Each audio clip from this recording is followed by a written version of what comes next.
We live in a day and age where technology is creating a world without borders, filled with unlimited potential to improve the lives of the people around us.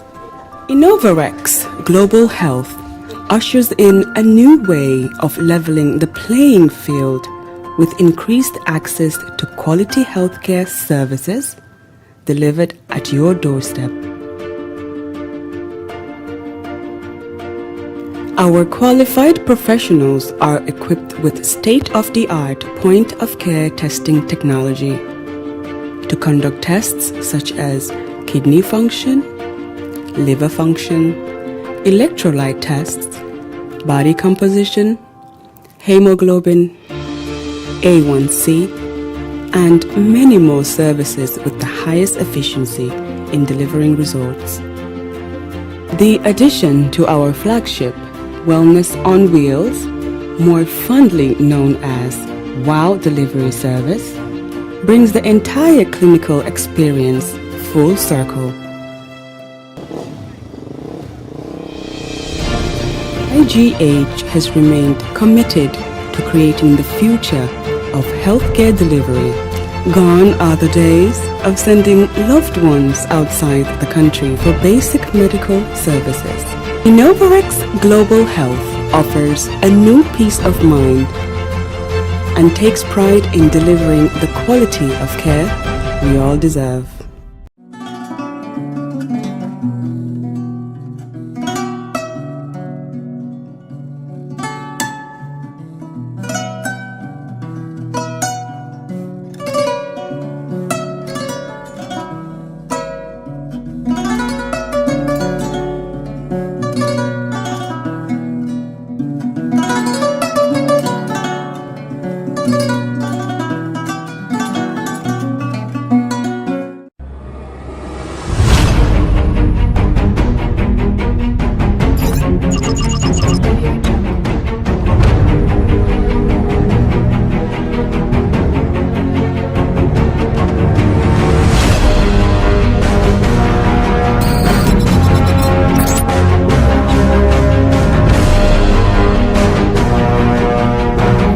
In communication, connectivity is everything. We ensure that the links never sleep. Quantities and qualities, all in our data service, providing efficient, reliable voice and data service. We believe if you're not up to speed, then you're going backwards. Communications have to flow as fast as the speed of light. Whatever business you're in, having someone who understands your needs is critical. That is why we just don't offer you technology, we offer you solutions. Enjoy Gamcel's internet broadband anytime, anywhere. Your national operator, Gamcel, Yaibaram. Alright. Honey, did you remind him that the last time he sent the money, it was not enough to buy all the provisions? Oh, sorry, I forgot to tell him. Are you guys talking about money transfer to buy provisions? Yes. But don't you know about Baluwo? Baluwo? What is Baluwo? Baluwo is a service that your son can use to send provisions directly to you guys from the shop. And you don't have to worry about the exchange rate. Tell me how Baluwo works. It's very simple. Just log on to baluwo.com and shop, or download the app on your phone. You can shop on the website or using the app to buy online basic products for your family and friends. With Baluwo, you decide what your money is spent on. Your money, your choice. Buy online products for your family and friends in the Gambia, Senegal, Nigeria or Mali. Baluwo, better than sending money. Are you thinking of owning your dream homes? EJ Investment is here for you. Secure our quality bungalows with 2, 3 or 4 bedrooms, or our story buildings 3 or 4 to 5 bedrooms at very affordable prices with flexible payment plans at our Sanyang Seaview Estate, where you can enjoy the cool breeze with modern infrastructure such as tar roads, covered drainage system, modern electrification with street lights, gated entrance with security posts, and social amenities such as gas station, shopping mall, medical clinic, park, schools, children daycare, and a lot more.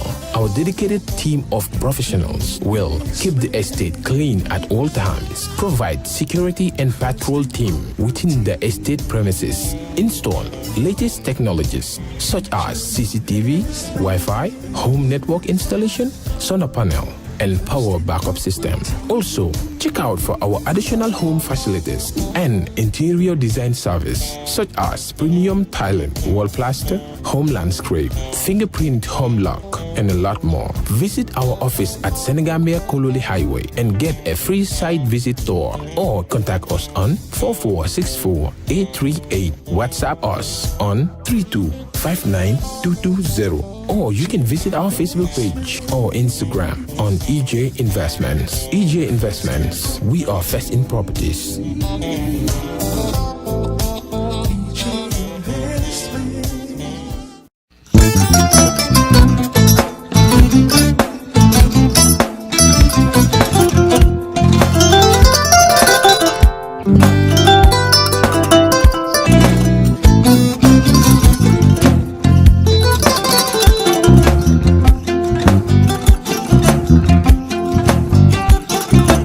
Agada.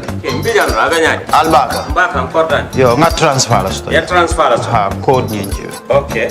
Korsa. Nsila ID soto. Sa soto. Sorry. Agada. Mbijan bro. Albaka. Mbaka. Bara Allah service o tariaka. Mbare. Mo ki janna nun kuno bara tariaka.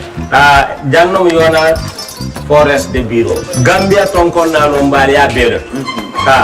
Birin koyna fo kato. Bari si kodo kino kato nim fo bolong labe no. 56 branches mola soto Gambia ja. Ha? Gambia kono ani Gambia bantala bankol. Nko kodo kiya bere. Kodo sifa fo falindiro fo nyaadi lafta memmen na kodi to poto nim kodi maraw. Jannom number 1 nyonta. Andum fana nata anoda enta. Welcome back. I'm from the lunch break. But before we resume our proceedings, just want to draw your attention to development around the world today that the Secretary General of the United Nations brought to the attention of the world concerning the International Day for the Right to Truth concerning gross human rights violations and for the dignity of victims. The Deputy Chair is going to read the statement that has been brought to the attention of the world today by the UN Secretary General Antonio Guterres. Deputy Chair, you have the floor, please. Thank you, Chair. On behalf of the Commission, I read the statement from the Secretary General of the United Nations on the International Day for the Right to the Truth concerning gross human rights violations and for the dignity of victims, dated this 24th day of March, 2021, from New York. The statement reads, today we commemorate the life of Monsignor Oscar Romero, who was murdered for his vocal opposition to inequality, marginalization, and injustice in El Salvador. We honor all victims and survivors of gross human rights violations around the world. We reaffirm and celebrate their dignity by acknowledging their experiences, by renewing our commitment to justice and remedy for them, and by pledging to do everything in our power to prevent any recurrence of such crimes. Acknowledgement, justice, and prevention can only begin with uncovering and acknowledging the facts. Without truth, there can be no justice or reparation. A public accounting of the truth surrounding the perpetration of gross human rights abuses enables societies to address their underlying causes. Today, as we honor those who experience such abuses, let us reflect on what each of us can do to prevent serious human rights violations and conflict in our own societies. Let us reach out to others, listen to them, find common ground, and overcome divisions. The truth is an empowering and healing force. We embrace it for the past, the present, and the future. The message ends here. Thank you.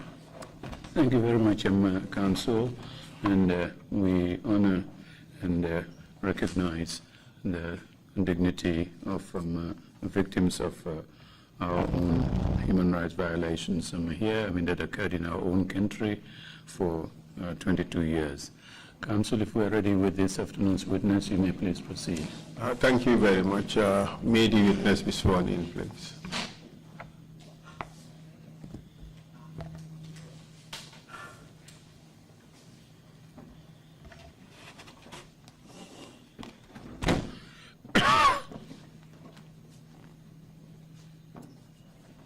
I, Biran Bhai. I, Biran Bhai. Do swear that. Do swear that. I will speak the truth. I will speak the truth. The whole truth. The whole truth. And nothing but the truth. And nothing but the truth. So help me God. So help me Allah. You may be seated, please.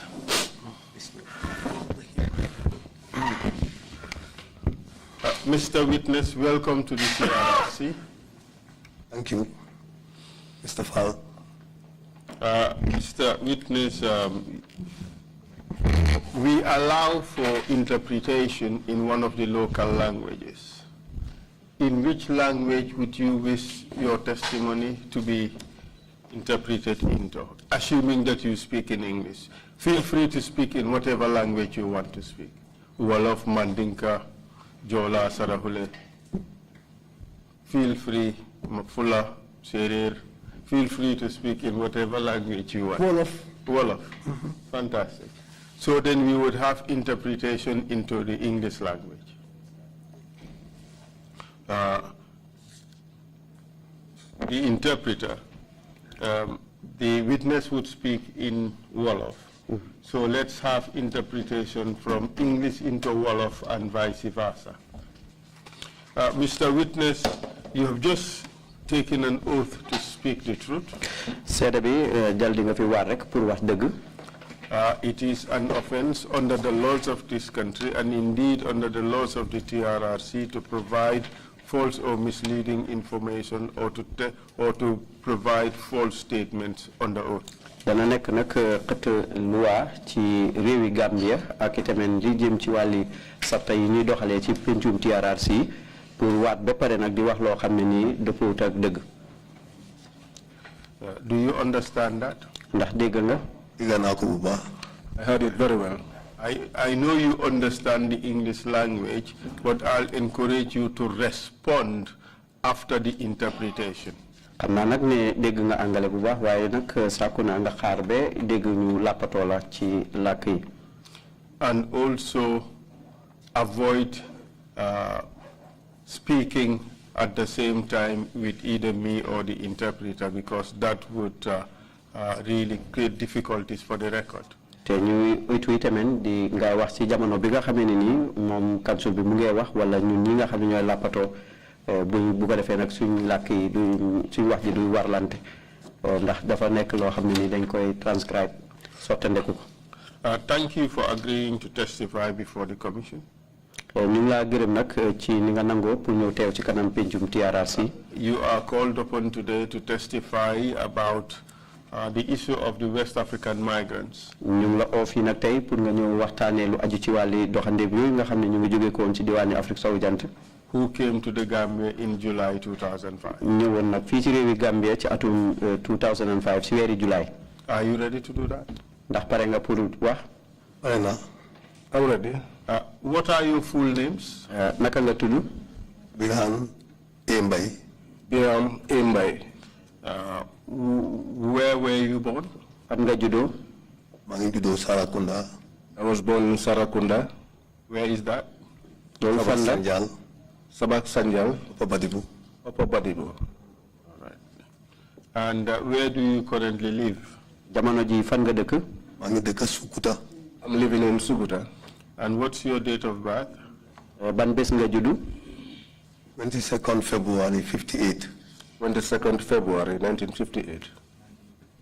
Could you provide us briefly with your biographical information, where you went to school? Ndax man nga ñoo wax ci lu gën a gaaw rek ci fi nga jàngee? waaw xam naa ne dem naa school at Sinthiou Njabo Primary School. I know that I went to school at Sinthiou Njabo Primary School. Wow, repeat na suma common entrance twice, passuma. I repeated the common entrance twice. I did not pass. For last stop. And that was where I stopped. What did you do afterwards? Lan nga def gannaaw loolu? Gannaaw loolu continué naa si tool yi partly. After that, I continued on the farms, on a partly. Liggéey naa ak suma uncle as cooperative secretary. I worked with my uncle as cooperative secretary. After all, liggéey naa ak xaritam tamit. After that, I worked with his friend too. Mu ngi doon dindal gerte Pa Sanjali Bojang. Who was buying granite after Pa Sanja. Pa Sanjali Bojang. Pa Sanjali Bojang. Partly. And then in 1981, did you take up any formal employment?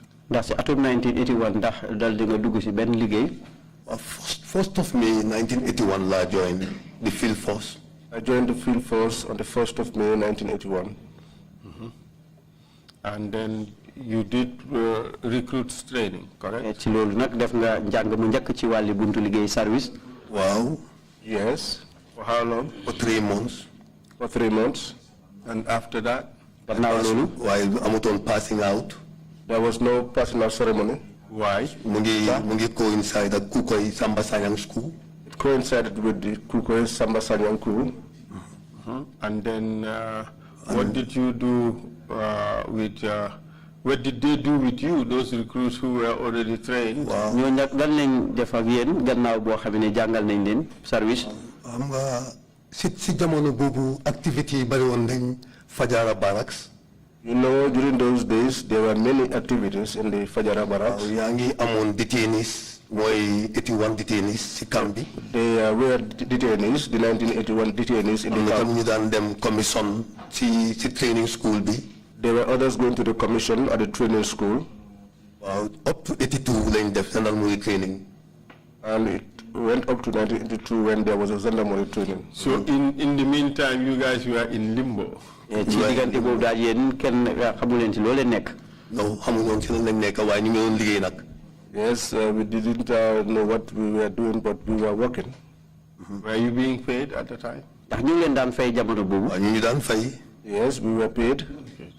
So in 1982, you were incorporated into the newly formed gendarmerie. Ci 1982 nag ci lañ leen dugal nag ci gendarmerie bu ees bi nga xam ne ni sosoon nañ ko fii ci réew mi. Waaw. Yes. Ak some other old hands you join them defi training bi. And the other old hands who were brought in and we did the training together. And for how long was this training? Training bi nag ci ban diir la toll woon. Training mun naa nekk juróom-ñaari weer ou juróom-ñetti weer am na ko. It could be between 7 or 8 months. And what happened when you finished? Lan moo xew nag gannaaw bu ngeen pare. Then when pass out, you push me to different units. When we passed out, we were deployed to various units. I went to Bikoi, which is Bravo Company. Bravo Company. Yes. All right. And what kind of responsibilities did you have there? Yan façon liggéey ngeen doon def foofu noonu? We don't guard government installations. We guard government installations. And tell us briefly your progression in wax ñu tuuti nag sa mbiri yokkute nag ci liggéey bi. liggéey bi 1982 Bravo Company, then up to 83 October, Silaneka first class. I was in Bravo Company in 82, and in October 1983, I was promoted to the rank of first class. Then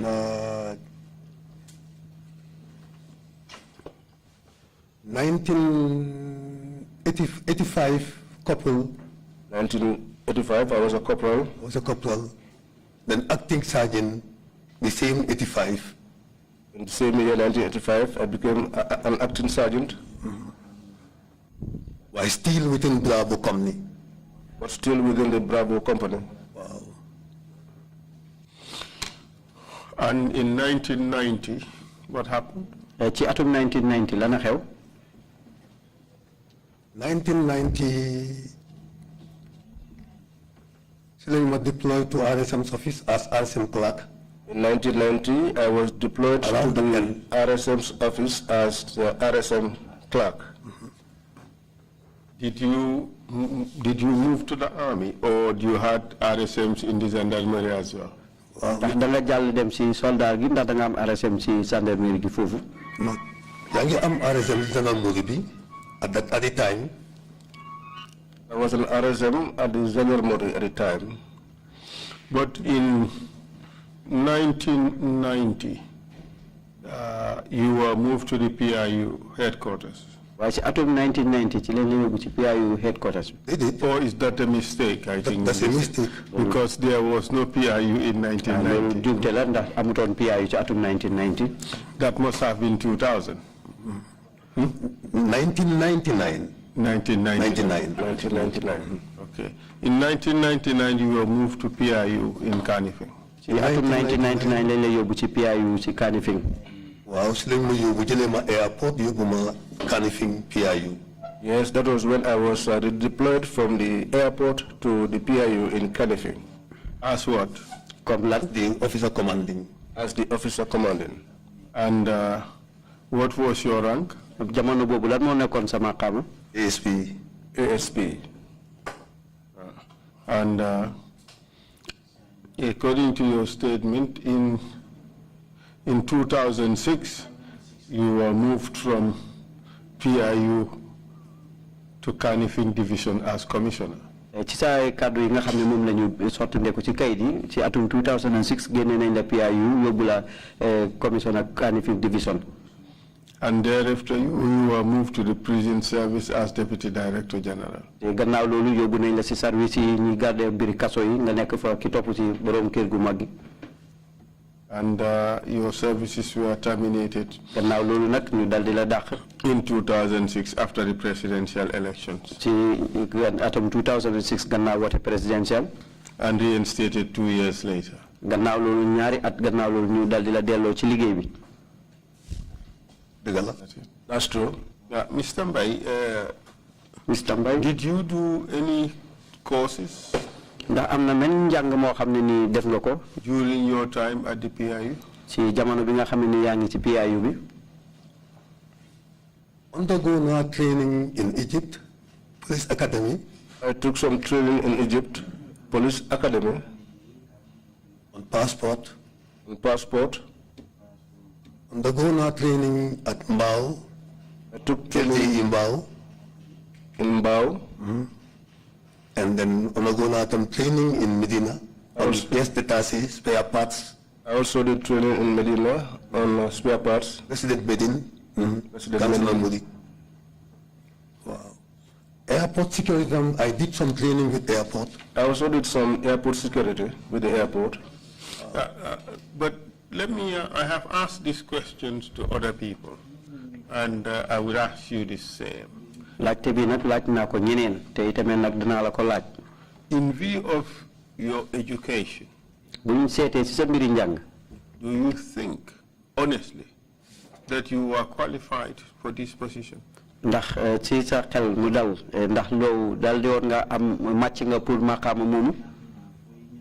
Officer commanding PIU. Di officer bi nga kilifa gi jiite PIU. Deputy Director General of Prisons. Ki topp ci ki jiite buntu service yi prisons. Commissioner of Police. Commissioner bu police.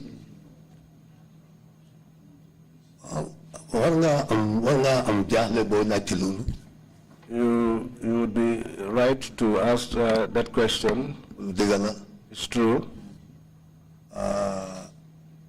Suma career yep ci service.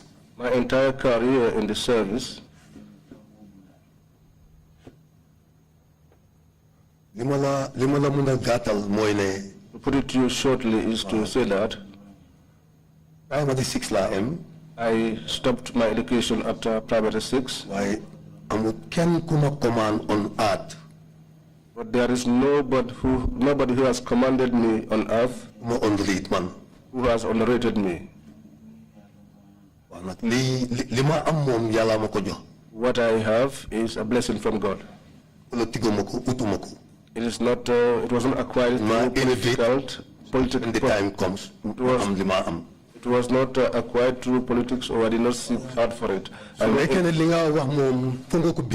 I got elevated when the time came. If what you are saying, you are basing it on that. But if you are basing it on that qualification, then I am not qualified to have attained those positions. Well, I admire your honesty.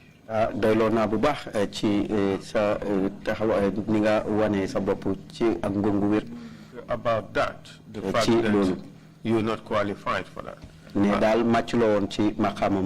And I ask this question simply because we have to ensure that we have standards in this country. And the standards should not be for a selected few and not for the others. And unless we have standards and we scrupulously implement them, we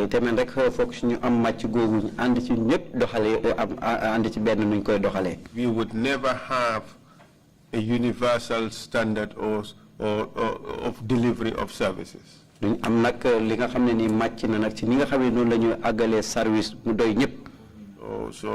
therefore, for positions, there should be minimum qualifications for attainment of those positions.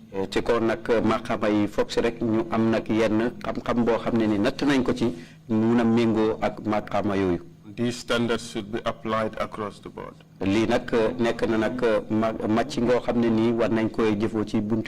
Perhaps the problems we had in this country were simply because we did not maintain the necessary standards.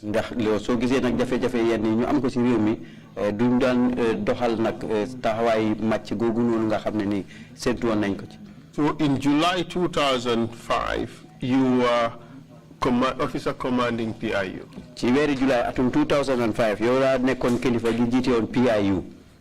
Wow. Yes. Can you tell us what happened with regards to West African migrants who came to this country? I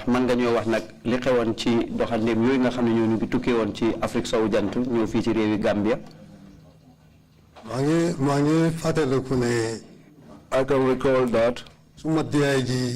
By the name Abunjai called Lama. My DIG by the name Abunjai called me. And by DIG, what do you mean? Deputy Inspector General of Police. The Deputy Inspector General of Police. Proceed. After closing the he called me after close of work and asked me where I was, and I told him I was home. Marine unit. Then he told me to meet him at the Marine unit. Do you recall the date? No, I cannot recall the date. Activities, but I know that all the activities would be in the diary. Proceed, please. Then them to PIU. And that was how I went to the PIU. You want my driver to dress up. We warned our driver and he got dressed up. My driver. My driver and he got dressed up. Then you moved to terminal. Then we moved to the terminal.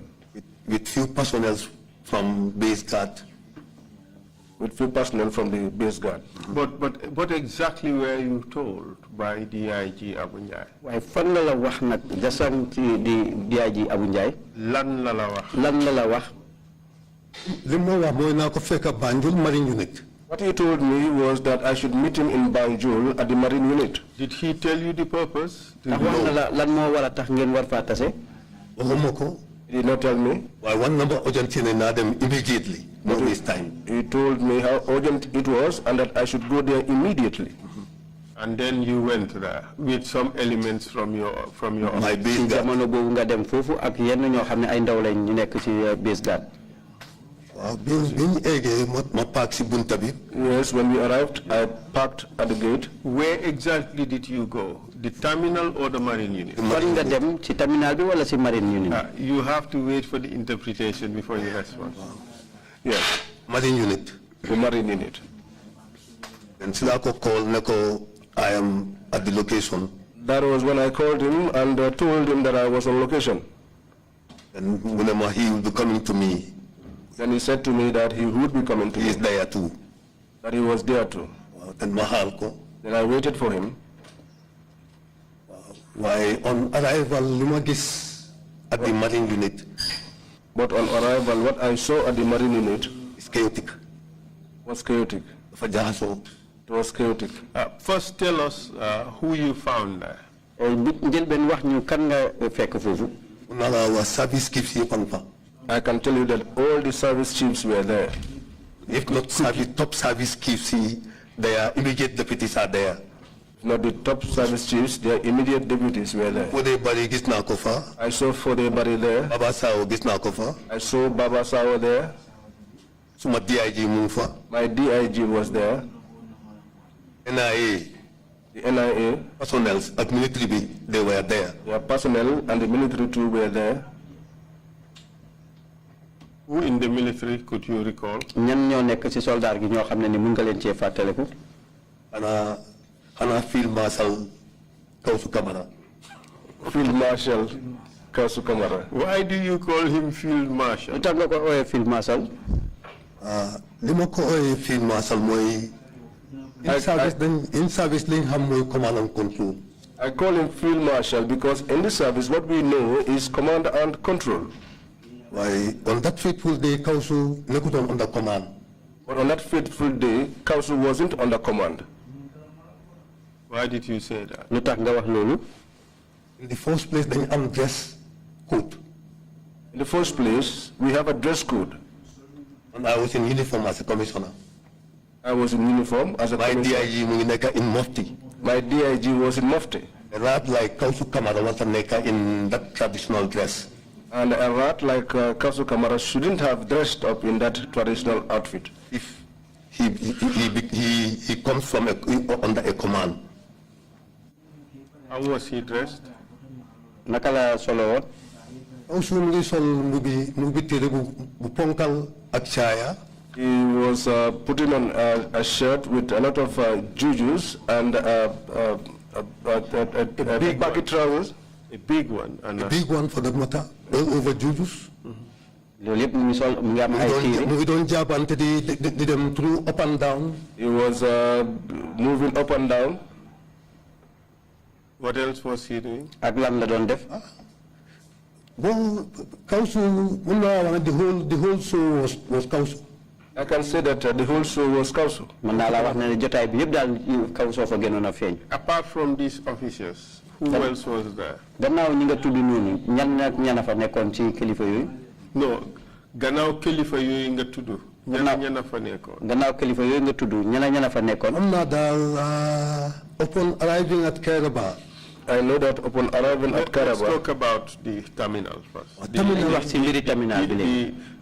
Marine Unit. Ci Marine bi. Terminal lima fa gis daal lima recall mooy lima la wax nii Fodé Bari gis naa ko Baba Sao gis naa ko. What I saw it. My DIG was there too. What I saw at the Marine was the name that I gave you, Fodé Bari. And Kausu and Co were there too. Kausu and Marine officers. What was the purpose of all these people gathering there? Lan moo doon jubluwaay ñoom ñëpp ñu nekk foofu. If you ask me this question, it would surprise me. They proposed me. The purpose, well, what took me there was the same thing that took them. And what was it that took you there? After I called my DIG, I'm time to meet me. After I called my DIG and he got time to meet me,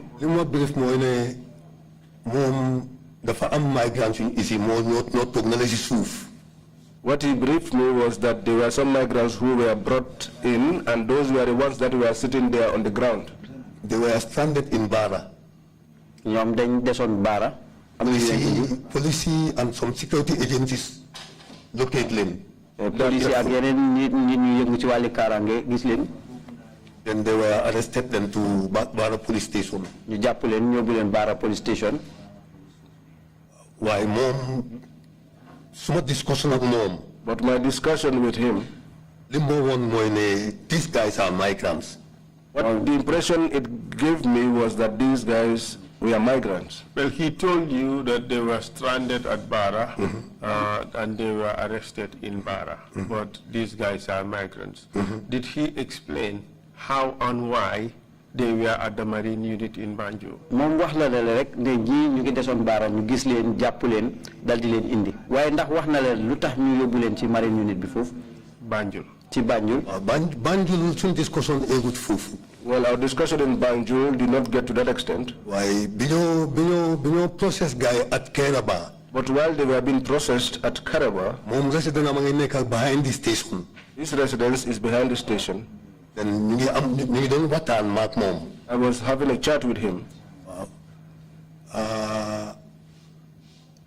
In fact, mom, we don't try to build up an investigation team. In fact, he was trying to build up an investigation team into the matter. Ci mbir mi mu ngi doon jéem sos benn kuréel goo xam ne ni dinañ mën a gestu. Why moom mu ngi doon jéem def arrangement. While he was making those arrangements, he was called. By who? Na ko on. Kiko how exactly can I ko why manko side mu ngi taxaw ak ñoom State Guard commander then Usman Baji. I did not know who called him, but I saw him standing aside with the State Guard commander at the time, Usman Baji. And some other plainclothes officers. Ak yeneen ñoo xam ne ni ay ñuy yëngu ci wàlli service lañ waaye solo uniforme. Then I went back to my car. Laa delluwaat man ci suma oto bi. Do you know what they discussed? Ndax xam nga lan lañ waxtaanee? Because damay jox distance xaw ma lan lañuy waxtaan. No, because I gave them a distance. I don't know what they discussed. But why I'm not a second thought because issue.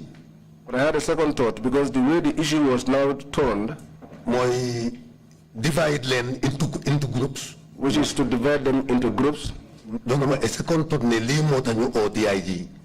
Gave me the second thought that this is the reason why the DIG was called. It's now you moved back to the Keraba police station to the charge office. I saw they moved back to the Keraba station into the charge office. Then you divide some group to Baba Job's residence in Kutu.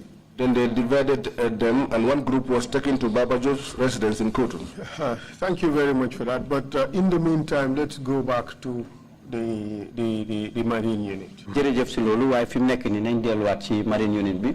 You said your DIG told you that here were some migrants arrested from Bara, and now they were there at the Marine unit. Did he tell you who ordered that they be brought to the Marine unit? Mel ni sa DIG bi wax na ne ñi ay doxandeem lañ ñu ngi nii ci Marine unit ndax wax na la kan moo joxe ndigal ne nañ leen indi foofu ci Marine unit bi.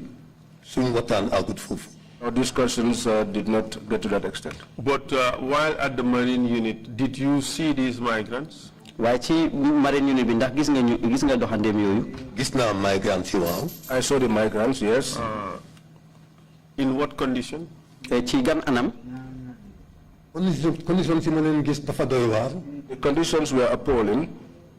Waaw mooy li ma doon wax ne bombardé moo nekkoon the head of the whole show. That is what I am saying, that Bombardier was the head of the whole show. What display was he putting up? Ci yan anam manière la doon doxale. Display comme kankurang buy dem up and down rek. He was behaving like a kankurang, pacing up and down.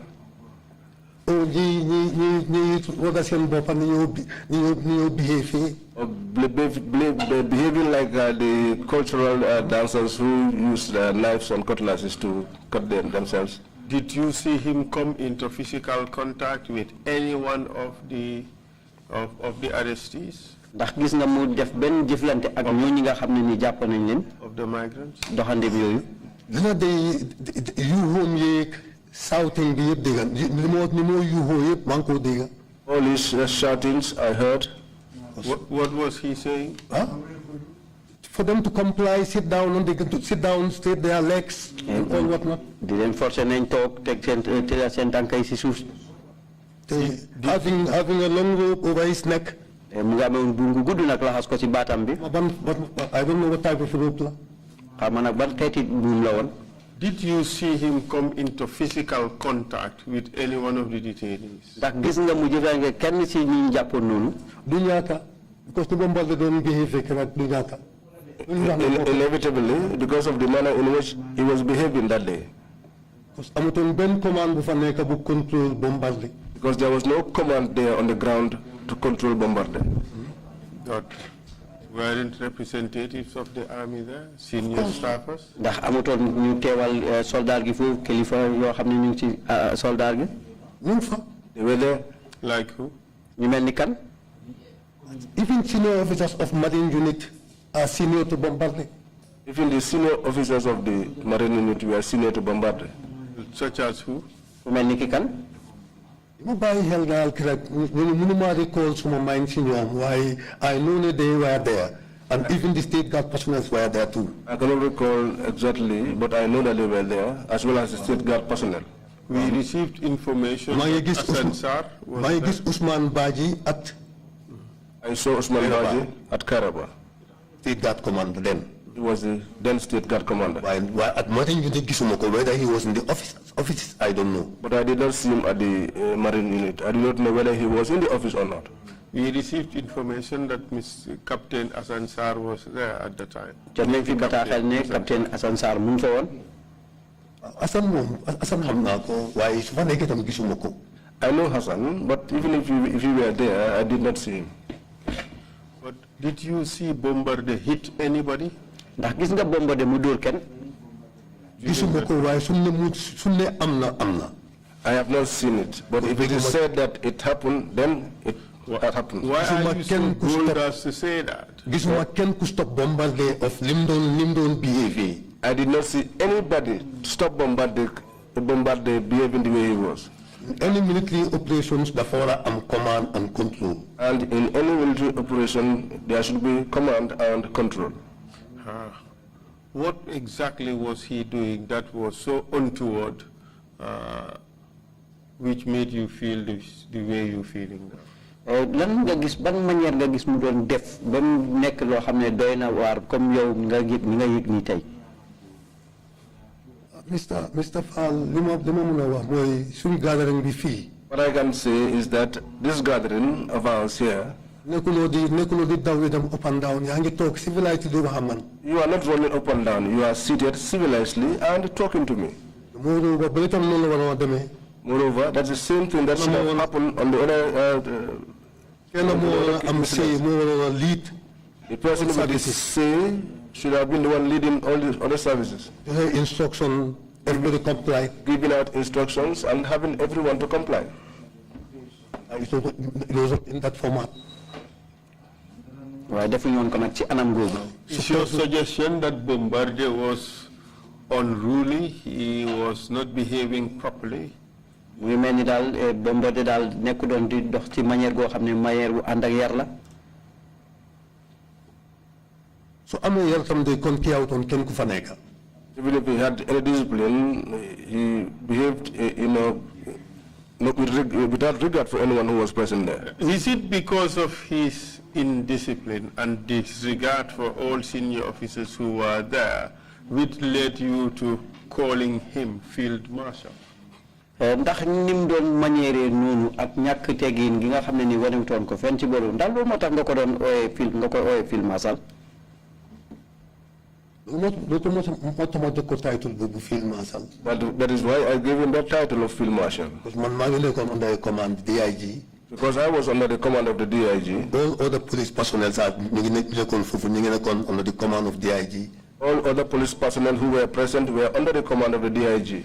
I Bombardier in the first place. But for Bombardier, even the way he came in the first place, there is no organization where you can have such a person in our Gambia. Did any of the officers attempt, as far as you know, did any of the officers attempt to bring him in line? No. Why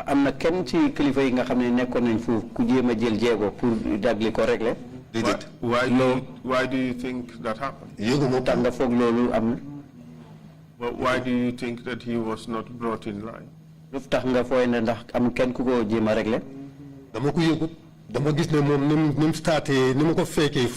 not aware of that because the way I found him there, until when we left, when they were being boarded onto buses, all the tying was done by him. Who was tied up? Migrants. The migrants. Were they being tied gently or was it in a rough manner?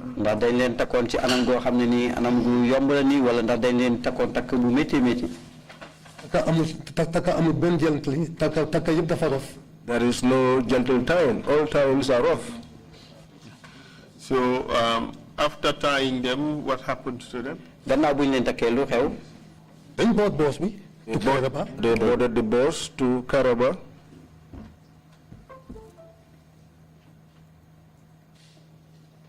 Proceed. Then board bus to Keraba.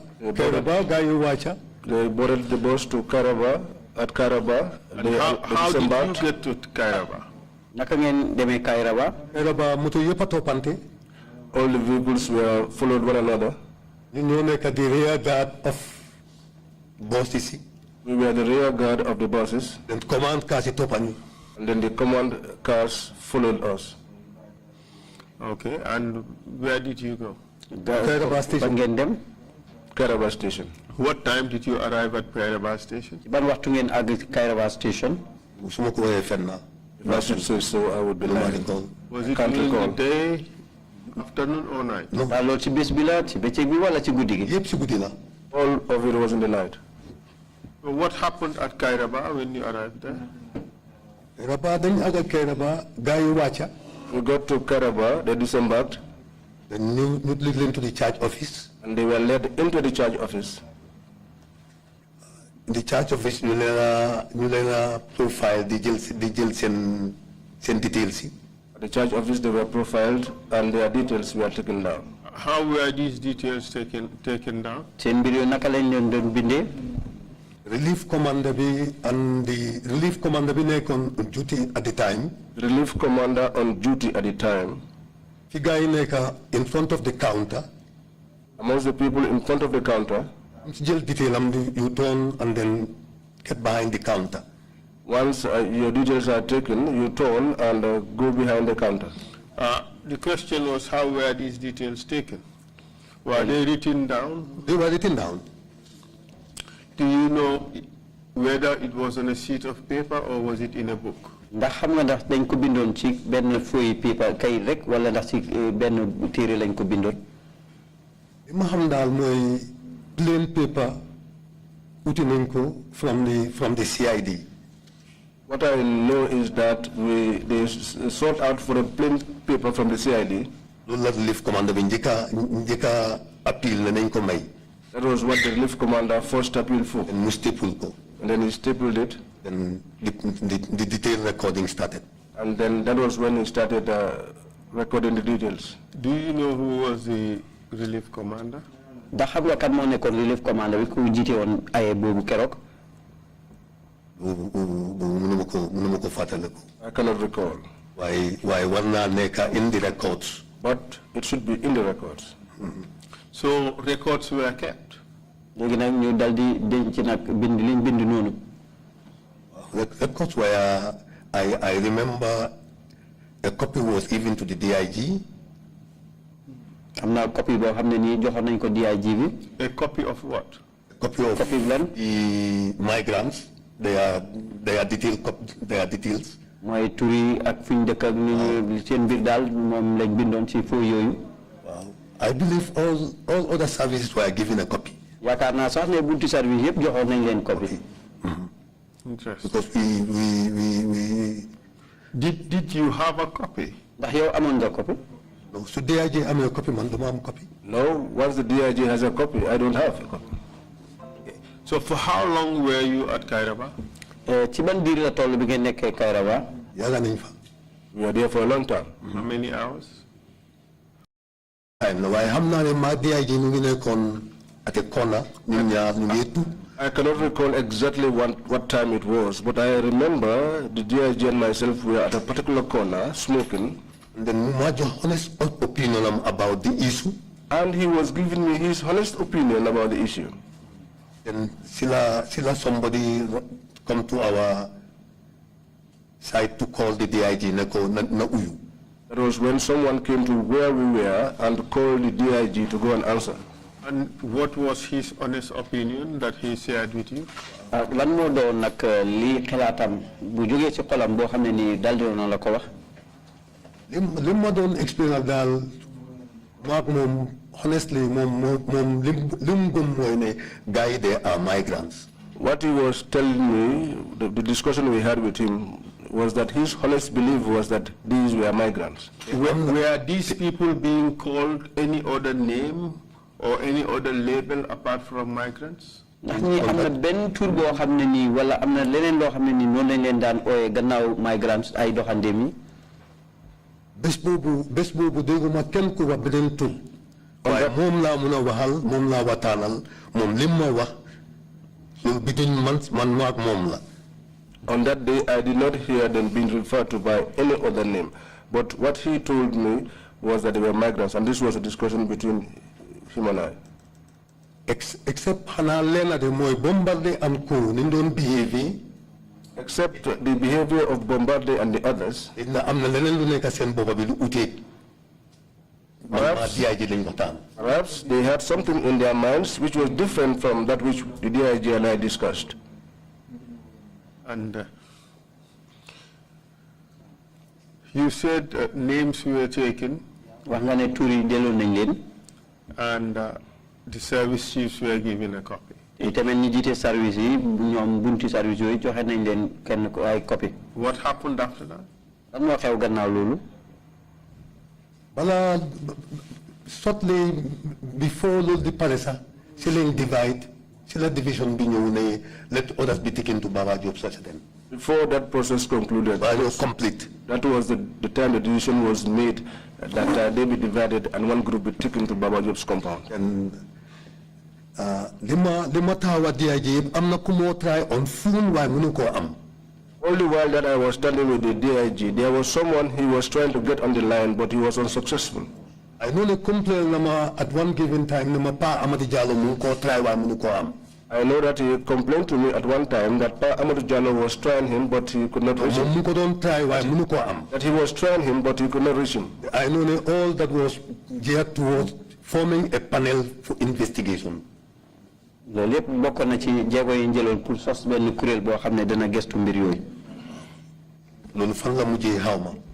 that effort ended, I do not know. At the end of the day, at the end of that evening, that night, what happened? Some group to Baba Job's residence. Last 3 days, Hejun Kairaba. The last 3 could not fit into Kairaba. Then that was when the DIG told me to go along with them. PIU. To the PIU. Who were those? Lima What I can recall is that they were 3. I did not know their names. Wow. I cannot also recall their nationality. But I went along with them to the PIU. Disembark, then to the guard room. Disembark, went to the guard room. Then to book in the diary. Told them to book it in the diary. My arrival with those 3 guys. My arrival and the 3 individuals. My office at 2IC. I opened the office of my 2IC. Then I clear documents and if I is to my office. I cleared his documents there and brought them to my office. The guy and told them to put those individuals there. These 3 guys. 3 individuals. Were they booked? They were been So if anyone goes to PIU and requests for the record should be available. The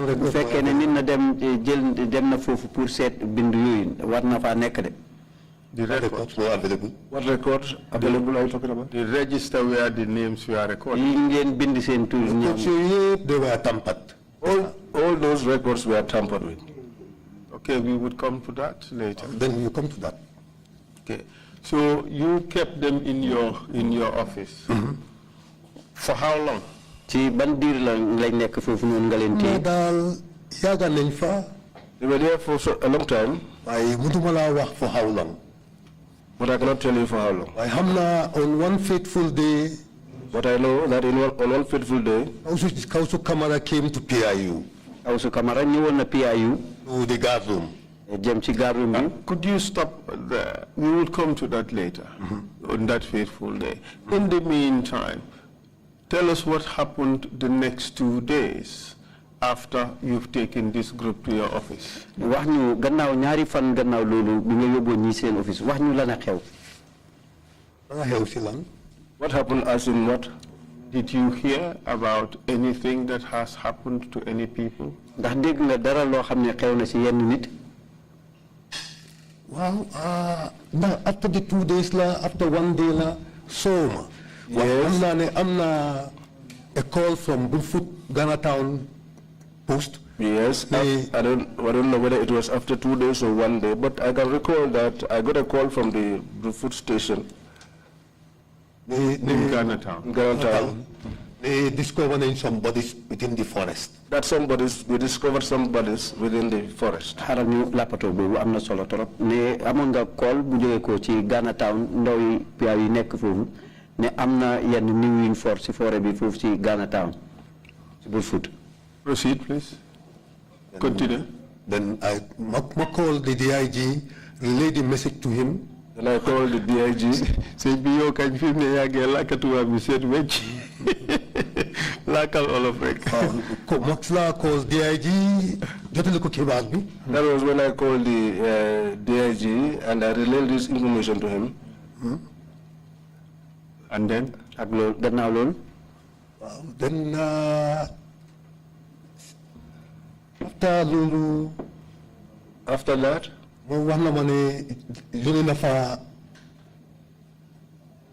the CMC.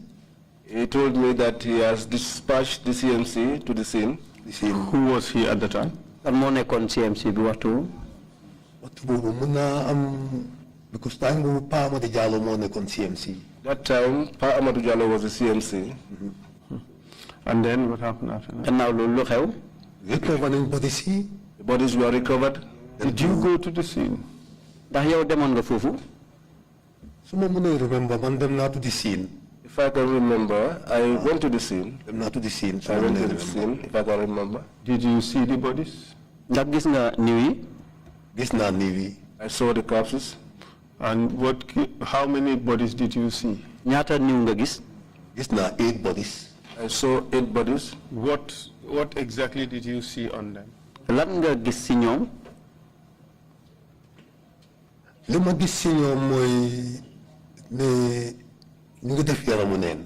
What I saw, what I can see was that they were naked. Waaye tubéy moom ñu ngi ko soloon. They were putting on their trousers. Benn mu nekk boxer or mu nekk drawers waaye ñu ngi soloon tubéy. Either they were knickers or boxers, but they were putting on something, trousers.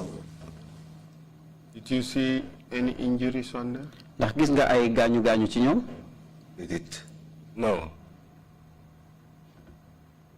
waaye xam naa daal ne rey bi moom du rey bu rafet. But I know that the killing was not a massive killing or a nice killing. Wow. Can you explain what you mean by ma that? bàyyi xel daal li nga wax noonu. du ñëpp waaye am na ñu ma bàyyi xel daal seen baat bi was not normal.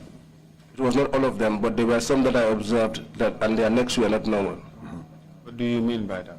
lan nga miin ci loolu. mooy nekk bi war naa leemu waaye am na leemu moo leemu is not normal dafa dama.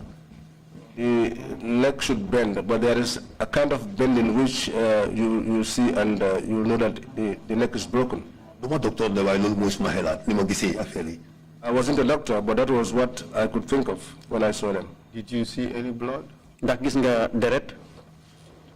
Deret bi moom seen gémmiñ yi nga am deret ak seen bakkan yi. Yes, their mouths were having blood, their noses as well as their ears. And did you observe anything on their heads? Ndax am na dara loo gis ci seen bopp yi? No. Did you see broken skulls? Ndax gis nga bopp bu toj? No. And for how long did you observe the corpses? Ci ban diir la toll boo xam ne yaa ngi bàyyi xel niw yooyu di leen seet?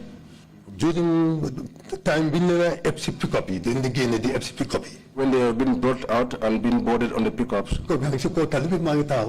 Pickups were on the road and I was standing by. In fact,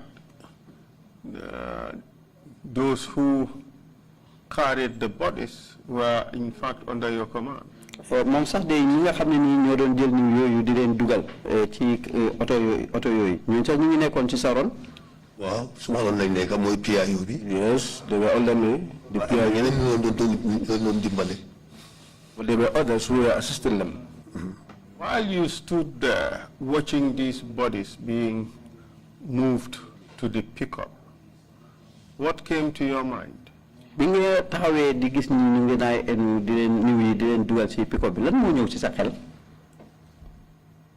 li ñëw suma xel rek mooy ñiñ ci yóbbu leen to Baba Job's home ak Kerr police the part of them ñoom lañ gis ci forest.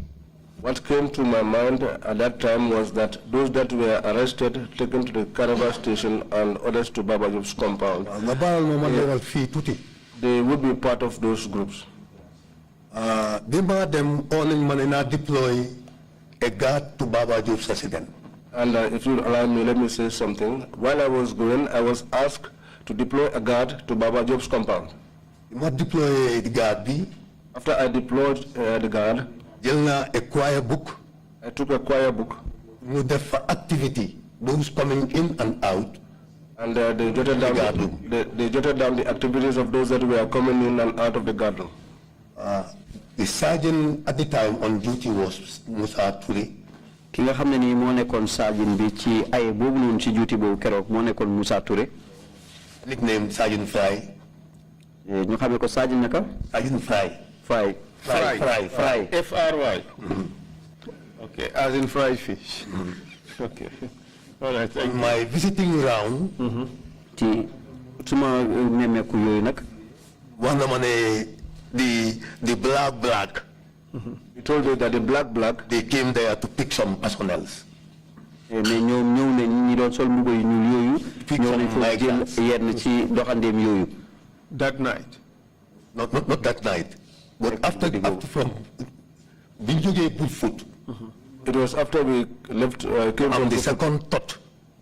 I had the second thought to get to my personnel at Baba Job's compound. Mooy li nga xam ne nii mooy pour àgg ci suma nit ñi nekk ci kër Baba Job. On my own observation. Suma gis-gis. And then my discussion with the sergeant. Ak suma waxtaan ak sergeant bi. The personnel of this black. ñi nga xam ne nii ñooy black yooyu. dañ fa dee dem di pick.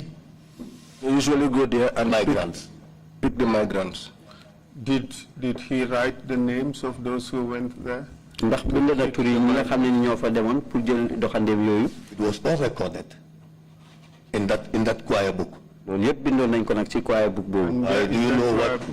Nga xam nga la mujjee xew. Do you know what ended? Then tore all the papers off the choir book and left the choir book there. waaye dañ mujjee empty choir book there. dañ mujjee xotti kayit yi ñu fa bind yépp bàyyi choir book bi noonu. Who did that? ñana def loolu. black. mooy black yi. Who do you understand the black to be? ñan nga jàpp ne ñooy black yi. mooy jonglers yi. That is the junglers. Your guy, Musa Toure, sergeant, did he know the name of the jungler who did it? The black guy who did it? Sa sergeant boobu di Musa Toure ndax xam na di jungler black bi nga xam ne moo def loolu. waaw mun naa am dina ko xam. Maybe he knows. waaye su ma ko waxee itam fàtte naa ko. But even if you had told me, I have forgotten. Where is this Musa Toure? Ana Musa Toure bi. Still mu ngi active service. He's still active in service. liggéey de. dafa daw yaram sax moom. It's so sad. Attempted so many times to go out of this country munta dem. He attempted on several occasions to go out of the country, but he was unsuccessful. I believe it's the panic from this incident. Attempted so many times to go to America, applying a visa for so many times, got rejected.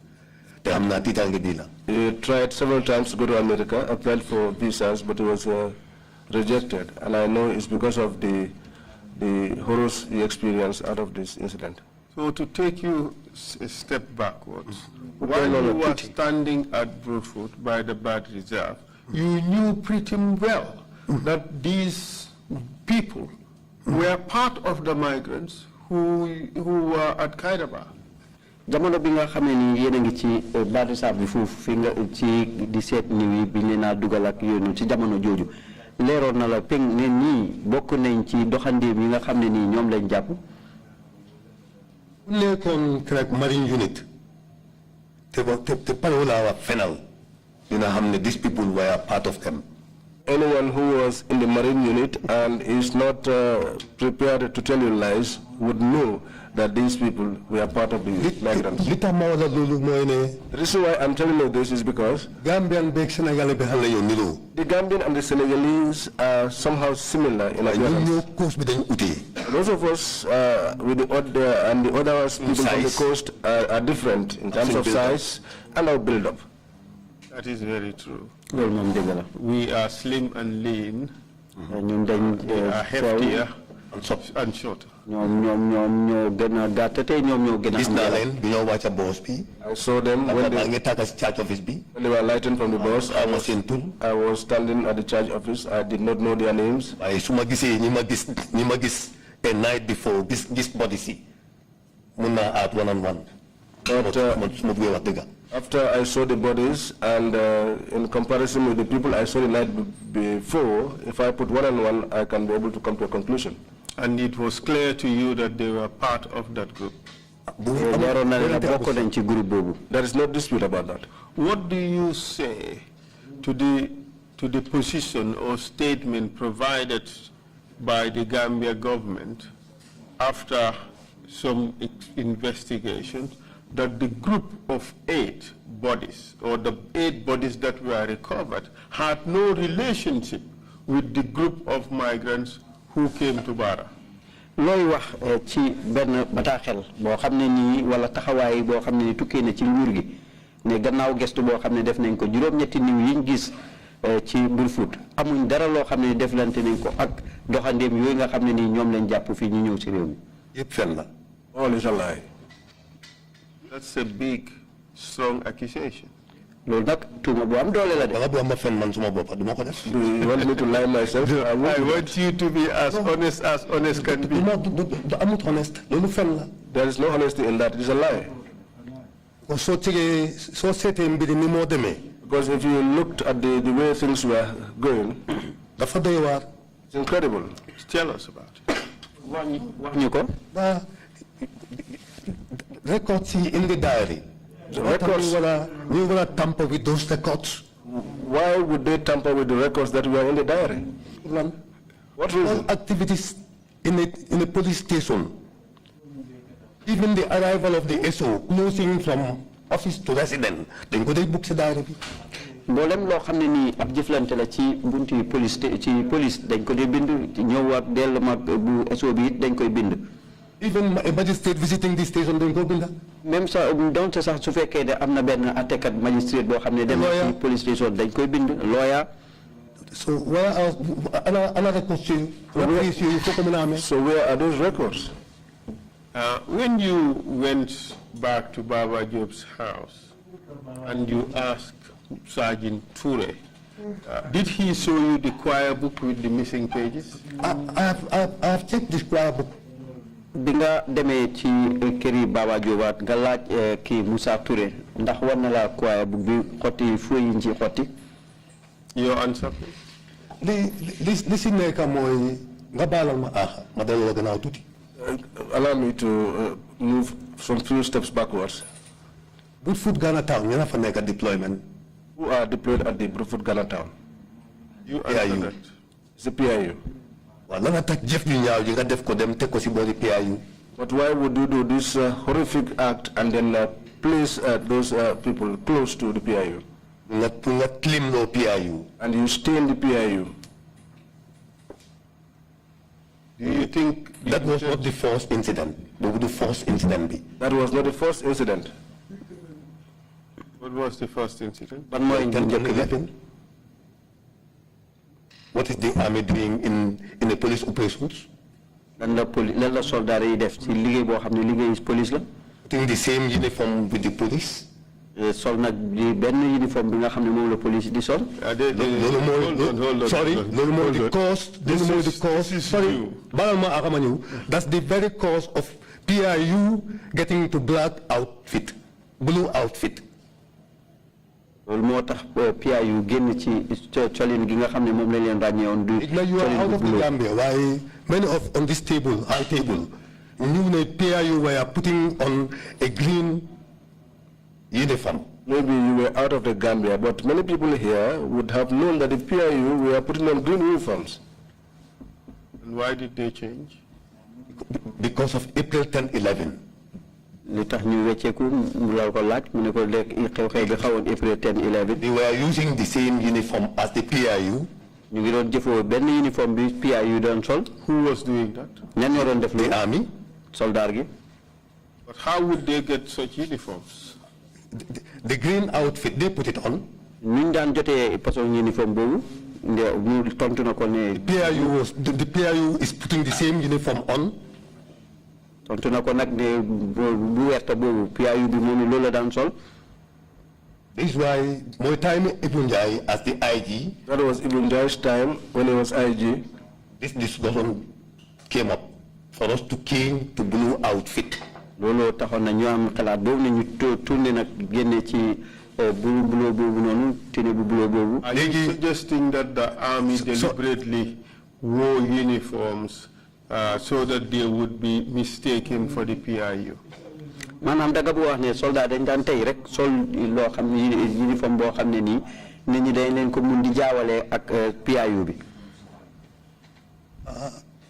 jaawale PIU su nekkee ne xam nga ne li nga def is not clean. They are would cover. Well, if you know that what you are doing is not clean, you try to look for cover. But you have an example. Let me give you another example. Black, benga. This black that you are hearing. Black, can you differentiate with the PIU outfit, blue outfit? That black, nobody can distinguish it from the PIU uniform. The desert camouflage? Wouldn't they have gotten the desert camouflage? They will be purely identified as soldiers. Well,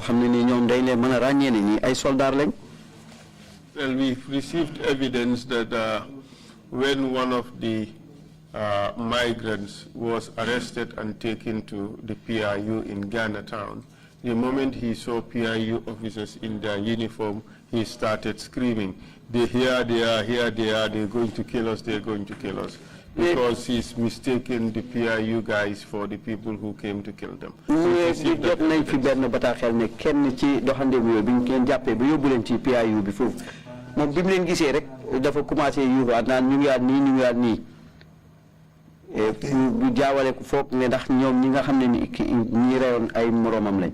PIU uniform, the blue outfit. The PIU uniform is a blue outfit. Not black. Not black. But they're similar. They were similar. They look alike. They look alike. Okay.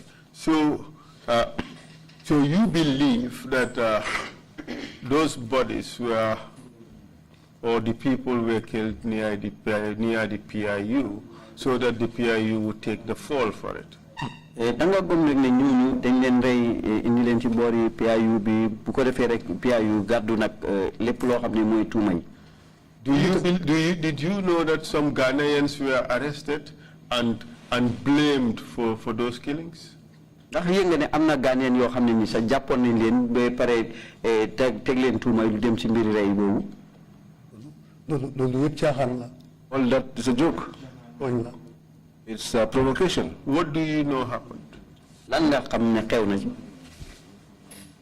li ma xam ne xew naa daal mooy man bi ma gisee body si Ghana Town. What I know happened was when I saw the bodies in Ghana Town, then suma mind click na ma visit suma guard bi ma deploy Kel Baba Diop. My mind clicked to the guard I deployed at Baba Diop's compound. The activity bi ma fa am. The activities that I had there. One-on-one with Limagis Bullfoot is the same. My they were collected by the black. If I add one-on-one with what I saw in Bullfoot, I concluded that they were collected by the black. By not Ghanaian society, Ghanaian community. Why not do Ghanaian society Lenton. Who do you believe killed these Ghanaians, these bodies that the people that were killed at the forest? Xam nga gëm ni ñoom ñoo rey Ghanaian yooyu nga xam ne ni ñoom lañ gisoon ci forêt bi. Xam naa daal state bi am na ci loxo. I know that the state had a hand in it. Why do you say that? Why do I say that? Yes. Lu tax ma wax laajte loolu.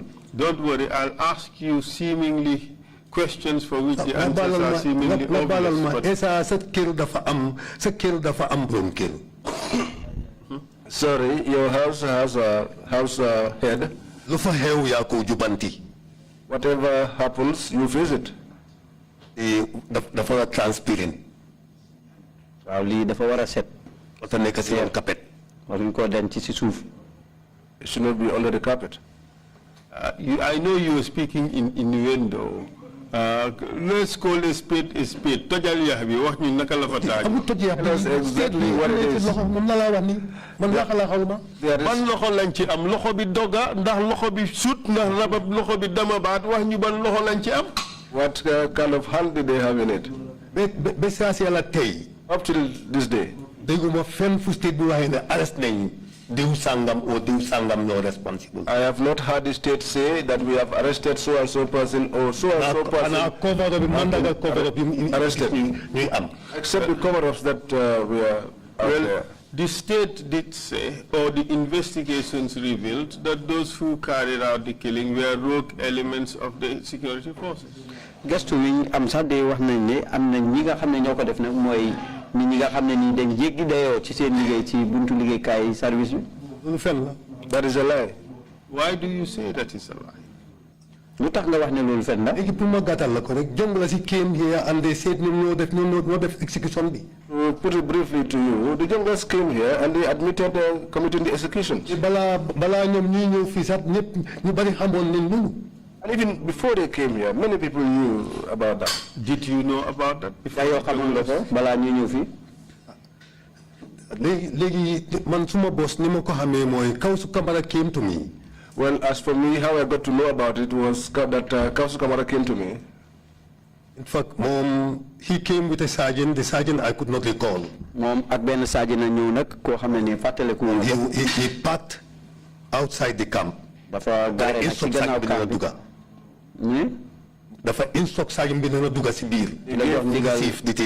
gave instructions to the sergeant to come inside.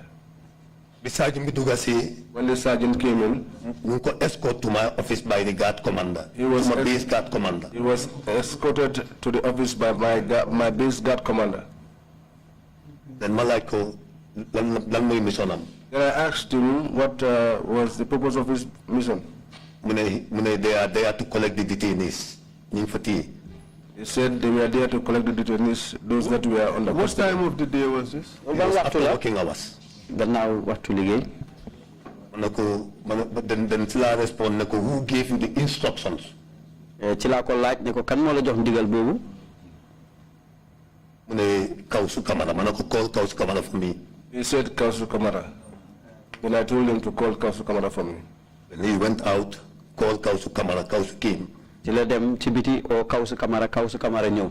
This Kausu Kamara, what did he look like? Bombale. Kausu Kamara bi mom nu mel? What did he look like? Not tall, fair in color. Njolu nona te dafa xess. Very lousy. Ku bari wax. Proceed. Then Kausu came. Kausu, what are your mission? We are here to collect the detainees. Mu ci la Kausu ñew mané ko Kausu yow lan moy seen yoon fi mu ne ma dama ñew pour jël ci ñi téé fi. Ko kan la jox instructions? Mané ko kan mo la jox ndigal bi? Mu ne IGP. Mu ne ma IGP. Ko wal IGP call ma. Then I told them to tell the IGP to call me. You are under the army. You are soldier gi.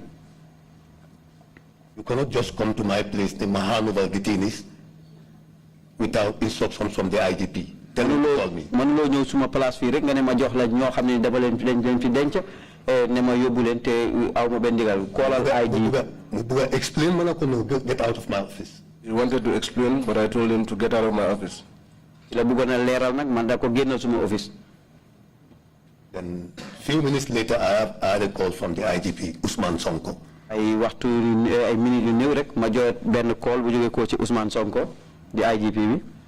Not even Commissioner Mbaye. Hand over those guys to Kausu Kamara. What is he amufasa? Nemo Commissioner Mbaye, hand over those guys to Kausu Kamara. Amul sax teranga cër bu ma jox dama ne Mbaye rek joxal ñooñu Kausu Kamara. He was a lieutenant at the time or a captain. Munuma fatelu kululu. I cannot recall at the time whether he was a lieutenant or a captain. Did you ask him to send you a letter? Ndax laaj nga ko ne mu yónnee la benn letter? No. I moved from my office. I moved from my office to the guard room. Ma dem ca guard room ba génné suma office. Book Kausu's vehicle number in the camp. Ma bind number auto bi Kausu Kamara amé ci camp bi. Driver's name and then Kausu with the sergeant.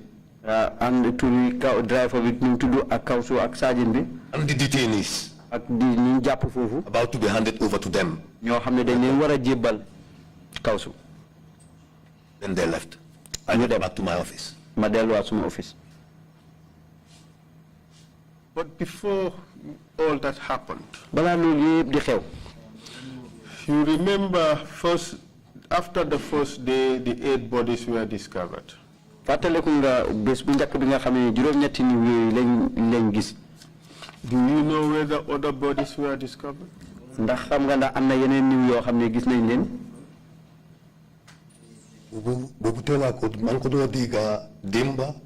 From Omar Sidikan, but Mustanu to my knowledge. That never came to my knowledge. It was yesterday that I heard it from Omar Sidikan. Manko Diga on Skype, we will testify. I heard it on Skype when he was testifying. Akteyo madiga kusiyo tamin. Akteyo in madiga kusiyo. We have received information from 3 witnesses that some said 1, another person said 2 other bodies were discovered at the forest, and instructions were given, orders were given that they be buried at the forest. Am nañ fi ay sédé yo xamné ni wax nañ fi ni ñu né ñaar ñi ki né benn la ndé ndigal bañ amon mo nek ni yoyu ñu gis nañ leen sul. Amna ci déga demba ak tay. I got to hear it between yesterday and today. Why nak? What? Can communicate with man me the bodies you. Nobody communicated to me about those bodies.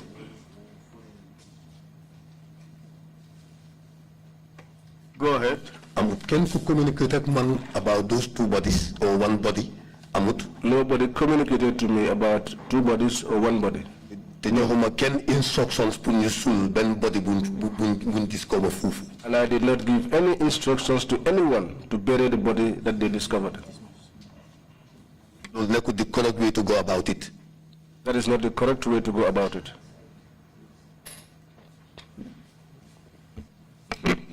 Even where to decompose is and invite the public health officers. Even if it decomposed, get the recoveries to. You have to inform the public health officials for further investigations. The right procedure.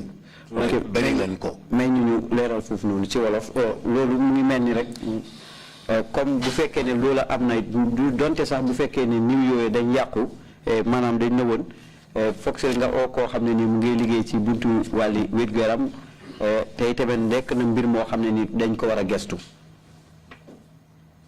The information that we receive is that you gave the order.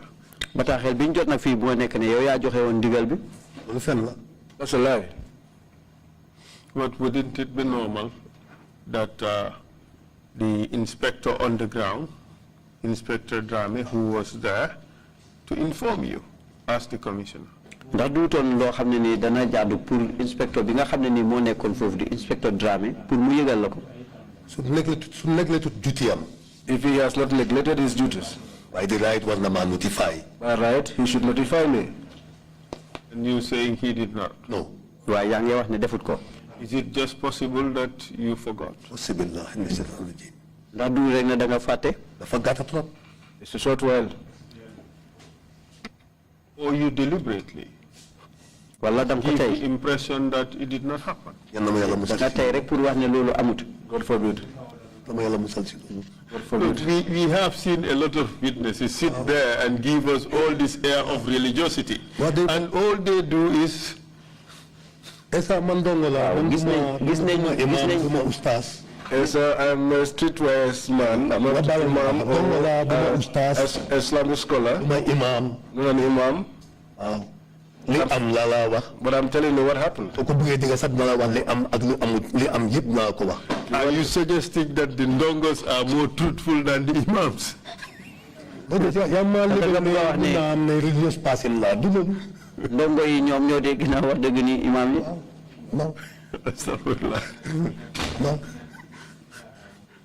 So you deny that you gave the orders to bury these bodies in the reserve? Kon yaa ngi weddi nag ne joxe woon ndigal yi pour ñu suul nag niw yooyu foofu. That's a lie. And you acknowledge that that act of burial of the bodies ndax yaa ngi nangu li nga xam ne ni moo nekk kàddu yi ñu dem ci muy niw yooyu. at the Bad Reserve was unlawful. ci Bad Reserve bi loolu du doon yoon. And whosoever is responsible has broken the law. kan mooy jël gàddoon nag li nga xam ne ni mooy xeetu loi boobu noonu. That recommendation should come from the public health officials. ràññeef googu nag loolu dafa waroon a tukkee ci ñi nga xam ne ñooy liggéey ci wàllu. not the uniform police officer. waaye nag du ñi nga xam ne nii ñoo takk ci ne uniforme. That is the law. loolu mooy loi bi. That is the law. But the question is, who gave the order? laajte bi mooy kan moo joxe ndigal boobu. The evidence we have from Sedikant is that it came from you, and the other witnesses suggested that, well, they just received the order from their boss, who was there. bataaxel bi nga xam ne moom lañ jëlee nag si Sedikant moo nekk na bataaxel bi ndigal loolu mu ngi tukkee ci yow. And you claim that you did not know anything about this. yow nag yaa ngi wax ne amuloo dara loo xam lu jëm ci mbir moom. Well, the commission would look further into this particular point. Commission bi nag dana seet nag si yeneen fànn yi dëppoo mbir yooyu. And arrive at a conclusion. tamit danañ ci mën a fas nag benn sottal boo xam ne danañ ko ci mën a motal. So where is this book where you recorded the fact that Bombardier, Field Marshal Kausu Kamara, came and received these 3 West African migrants who were detained in your office? Where is that book? am na book bi nga xam ne nii foofu ngeen bindoon ne Bombardier Field Marshal Kausu Kamara jël na détenu ñi nit ñooñu nga xam ne ñu ngi leen jàppoon foofu ci seen loxo. Where is that book? Ana book boobu. One thing I can assure you. Diary from Bara. The diary from Bara. PIU Kairaba.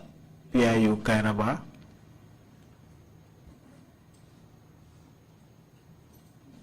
What I am aware of, there was a panel that was formed.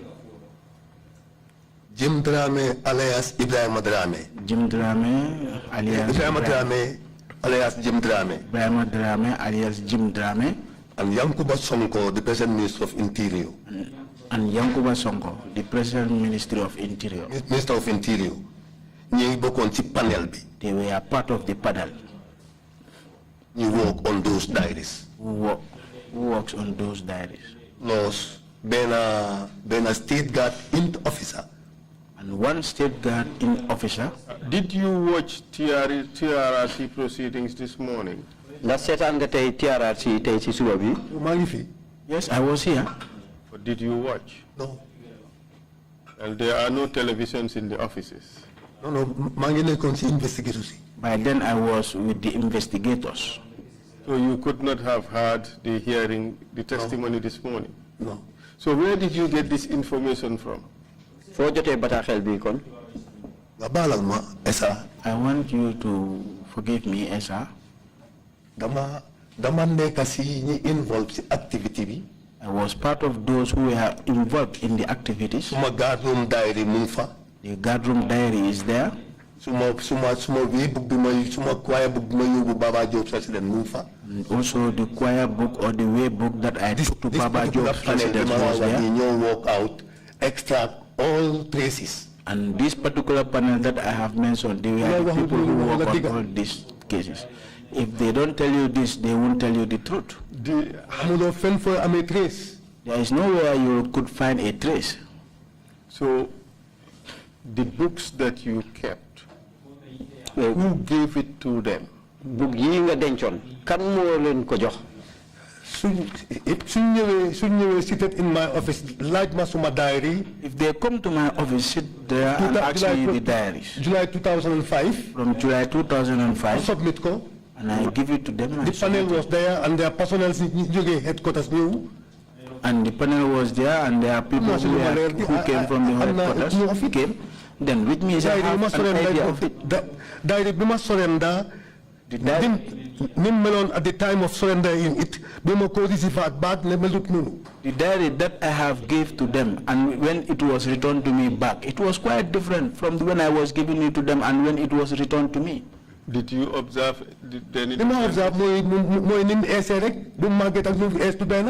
What I observe is it is old because you could differentiate between old and new.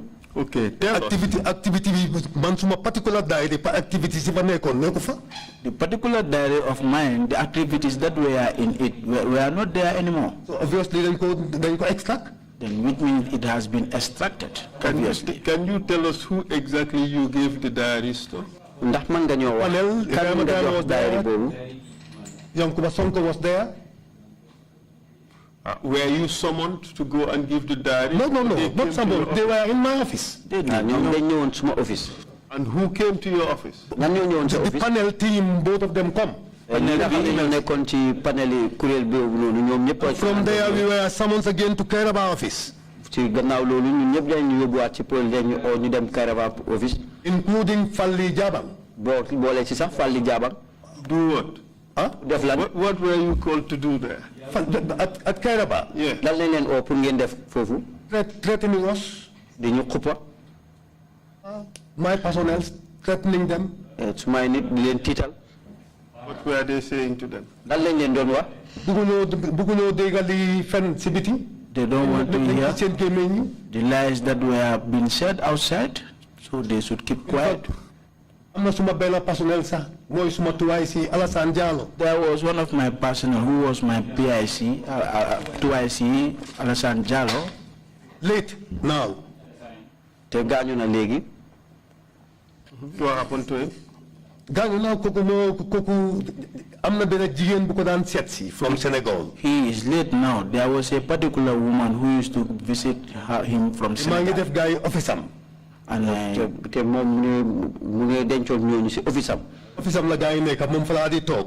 Obviously, in his office, that's where I used to sit.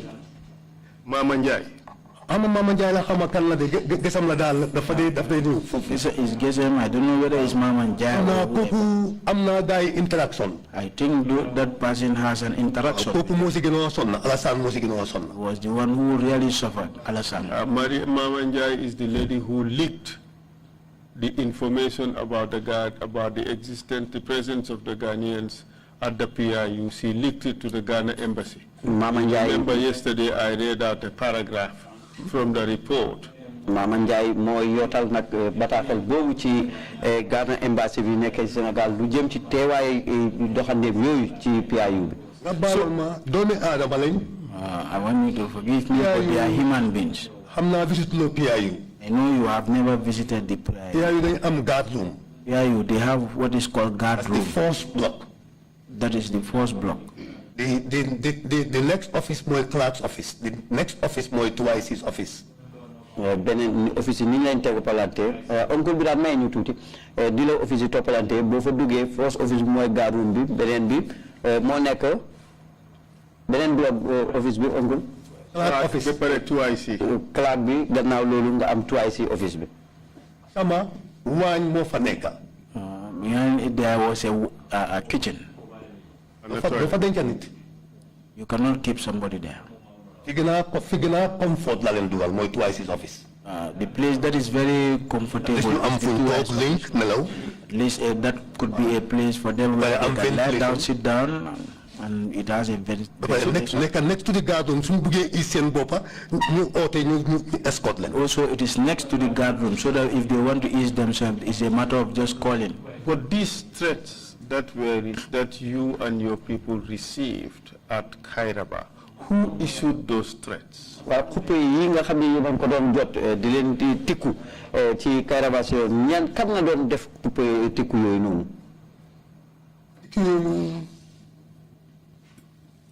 amna so wax mag la melni ko advice te fekkal dañ ko wax yang ko tital. You see, if you are talking to an elderly person, like you are advising the person, but it seems like you are threatening that person.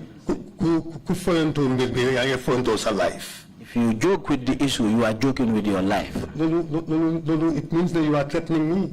That means you are threatening me. But who issued those statements? Or those that address. Fali has given that address. May God forgive him. At the rank of W1 or 2 under command. By then he was in the rank of W02. Where do you think he got all that power from?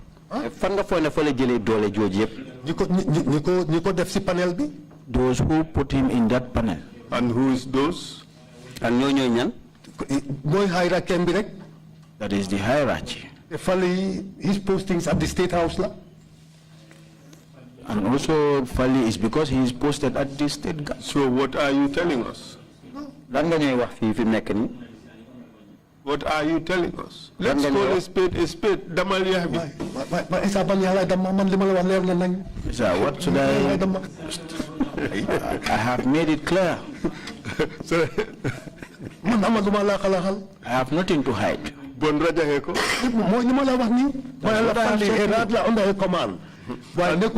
Under any army deployment outside. State Guard. Panel institute about this Ghanaian Fali Bokal. Any panel that is instituted pertaining to these Ghanaians, Fali was part of it. Who sent him? Trust? Those who trusted him. From the big man. It started from the big man. Who is the big man here? The big man big man be my commandant. The big man is those who own this command. Are you afraid to call a name here? Tell us the name. Who is the big man? Who is the commander? Who's the person who deployed him there? So if you are saying something, you should say something that is clear. I should not say something that he is under a command. But I know he is under a command. At the State House. And also he is at the State House. And who is the big man? Who was the big man at the State House? Big man with the State House. Yes, he has a commander at the State Guard commander. Are you afraid to say that he was sent there by Yaya Jammeh to represent Yaya? Danga ragala wax ne mom Yaya Jammeh moko yobon yoni won fofu ci panel yoy pour mu ko fay togal. Maybe. Are you afraid to say it? Da dang ko ragala wax.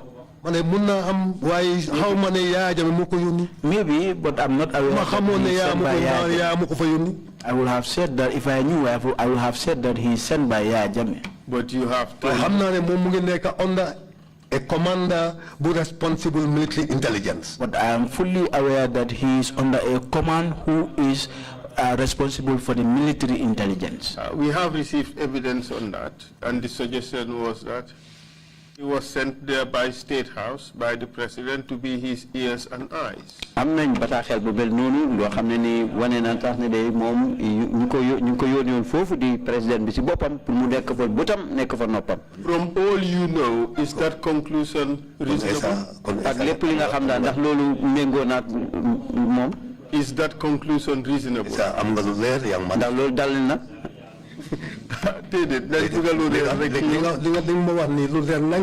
Yes, what you said to me is very clear to you yourself. Was that what you were telling me?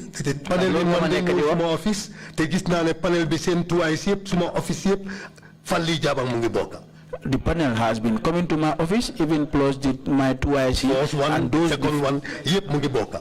And the first time, second time, all Fally Jabang was part of it.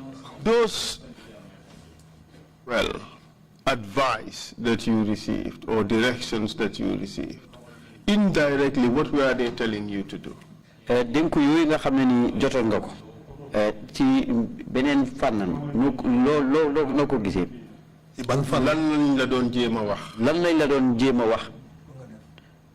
Were they telling you to keep your mouth shut? Ndax dañ la doon wax nga noppi. That is very clear. That is to say, no one should talk about the issue. But you should know that the issue will be discussed. If two of us stand and we are discussing, we must mention it. So that's not it all depends on the person that you want to discuss the issue, whether the person you trusted him or not. Would you say that the government was on a massive cover-up when they came to your office to pick up those documents and doctored them at Kairaba station? Ndax da nga mën a wax ne tamit nguur gi ci ak nëbbatu wala ak al nëbbu musal seen bopp kese moom lañ doon def ci jamono bi ñëwee sa office pour jël kayit yooyu yóbbu ko Kairaba dal di xotti yenn génn ci leen liñ ci bëgg a génn. boobu bàyyi ma leeral foofu. Wait, I want to make that area very clear. dañ collecté diary ndax Kairaba lañ ko yóbbu ndax yóbbuñ ko Kairaba ndax police headquarters lañ ko yóbbu. When they collected the diary, whether it is taken to Kairaba, NIA or the police headquarters, I'm not sure of that. But I know very well my personnel who were involved in the activities. Withdrawn back to base. I have withdrawn some of them back to the base. And the panel made discussions with from them. there, I'm not time when you Kairaba, we went to Kairaba. And from there too, we were called at Kairaba and we went there. Did you provide your personnel to rewrite the diaries? Ndax waatoon nga sa nit yooyu noonu ñu doon liggéey sa loon pour ñu bindaat diary bi sottande ko waat ko. bokkuma si panel. I was not part of a panel. Panel be ko def. That one is done by the panel. So the panel The panel told you that they never did so. They are lying to you. Yankuba Sonko, honorable minister, he appeared before the commission and he said he did not know that the diaries were doctored. Yankuba Sonko nga xamne ni jamono yi sam moy ministre bi seytu wali doxalini bi réew mi ak karange mbiri police di interior ministre bi teew na fi ci kanam commission bi ne yegut ne daayri yoy nonu daldi won ne den xoti génné ci liñ ci bëggona génné sotande ko ko liggéey na mom. I have worked with him. am na high regard pour mom. I have a very high regard for him. Why should the teewé nang ko wax. When it is time to state the truth, I will. That is not true. Are you suggesting that he lied? Da nga wax ne da fay fen? It is very harsh to say so, but what he has stated is not true. So is it harsh to call things by their correct names? No, why na jox on mo tuti rek. Why lima la wax mo am. But no, let me just give courtesy. So inviting in tamin ku wat digam la wana li mo am. Also, if he invited other people to state the truth, they will say this is what has happened. Ibrahim Jim Drame was here yesterday. Ibrahim Jim Drame mu fi on demba. And he said if the diaries were doctored, he didn't know anything about it. I was watching him. He is my younger brother. I was watching him, but what he has stated here is not true. He should have stated the truth. He lied. He lied. It's not harsh this time to say he lied. It's not harsh this time to say he lied. He is my brother, younger brother. Okay, all right. How would you describe what has happened in this saga? This saga, this whole issue about the West African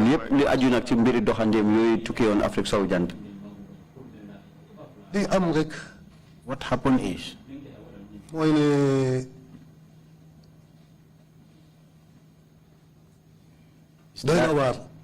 is that it is something that is very strange. How much information different migrants like?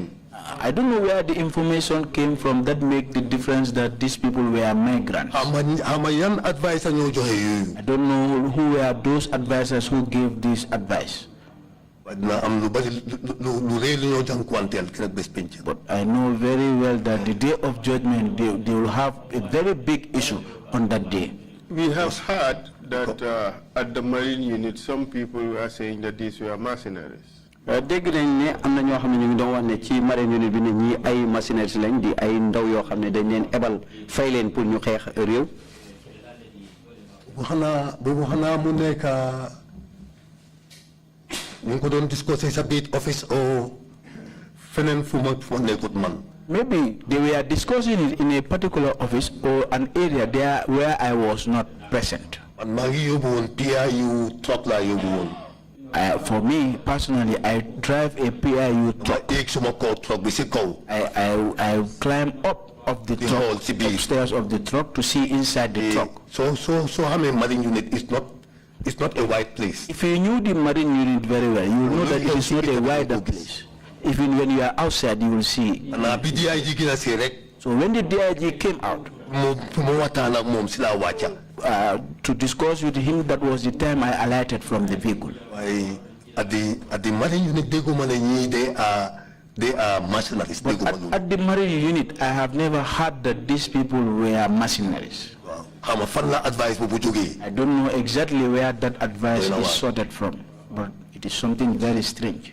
So you are describing the whole situation. You saw it. Yeah,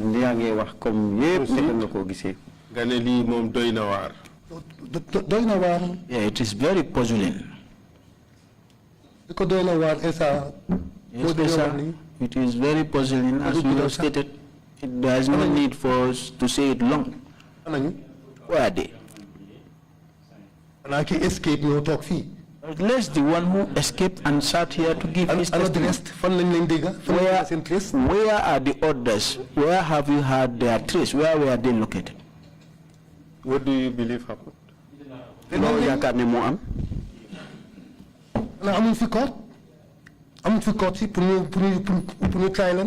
Is it that we don't have a court here that where they can stand for trials?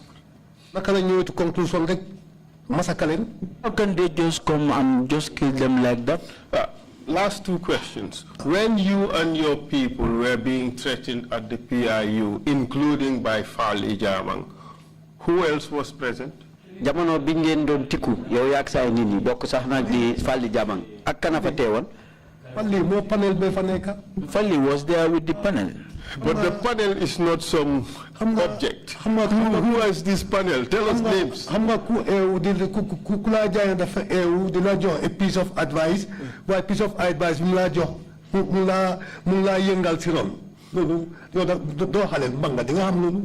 who was that?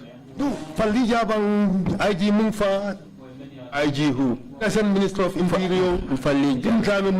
Let's get the names one by one. Jim Drame Mungfa. Okay, Ibrahima Jim Drame was there. Yankuba Sonko Mungfa. Yankuba Sonko is there. Fali Jabang Mungfa. Fali Jabang is there. Okay, we want to know who did what. I am not 100% sure of Kini Usman Diallo. But I believe one of the panels Mukbokana. I'm not 100% sure, but I know that one of the panels, either Kairaba or PIU. Usman Diallo is part of it. Wow. If my memory serves me well. So when you were being threatened, was Yankuba Sonko and Jim Drame present? Ci jamono bi len don tiku Yankuba Sonko ak Jim Drame ndax ñu fa won? Bi Fally di joxe that cautionary advice. When Fally was giving that cautionary advice, they were there. It was not a cautionary advice. It was a threatening violence. Because if you joke with this, it can cost your life. We would do cautionary advice. Bim len waxe ne len su ngeen tiaxane mbir mi mu wara sen fenen lolou yeen sen bakkan ngeen ay foye moy lolou du ton ay cadeau ndenkane de lolou ay tekku la won. Mr. Chair, I'll just leave it at that for now. No further questions. Mr. Chair, lead council mu ne amatul ben laajte bu mu la laaj jebal na la legi ki jité pencum TRRC. Thank you very much, Council, and thank you, Mr. Brian Bai, for your testimony. Council, jerejef Mr. Brian Bai ci sa teewaay. Thank you too. If you have any questions, yeah. ñu ngi laaj commissioner si kilifa yi bokk ci pencum TRRC kenn ci ñoom ndax am na laajte bu mu la war a laaj. Thank you, Chairman. Thank you, Mr. Mbai. Jerejef Chairman, jerejef Mr. Mbai, Commissioner Jones moo la laaj. I just wanted you to make one clarification for our records. Dama bëgg rek ñu leeral dara ci suñu mbir. You said one Kausa Camara came to your office. Wax nga ne benn Kausa Camara ñëw na sa office. He told you the IGP asked him to come and pick up some of the detainees. Mu ne IGP moo ko jox ndigal pour mu ñëw jël si ñooñu nga xam ne ay woy denc lañ woon. And you mentioned the name of the IGP, who you said called you. Nga xam ne ni tudd nga fi turi IGP bi ki la mu oola. Can you please restate the name of the IGP, please? Ndax mun nga ñoo waxaat nag IGP boobu naka la tudd ci jamono boobu. Ousmane Sonko. Ousmane Sonko. Ousmane Sonko. Thank you. Thank you. There are no further questions, and if you have any concluding remarks to make, please proceed to do so now. Léegi nag kilifa yi seq pencum TRRC am keneen ku la ci war a laaj mu ne léegi nga wax nag sa kàddu yi ndénkaane kàddu yi ngay mujjentale sa jotaay fii ci TRRC bi. If I have something to say, it will not be that much. This country is very small.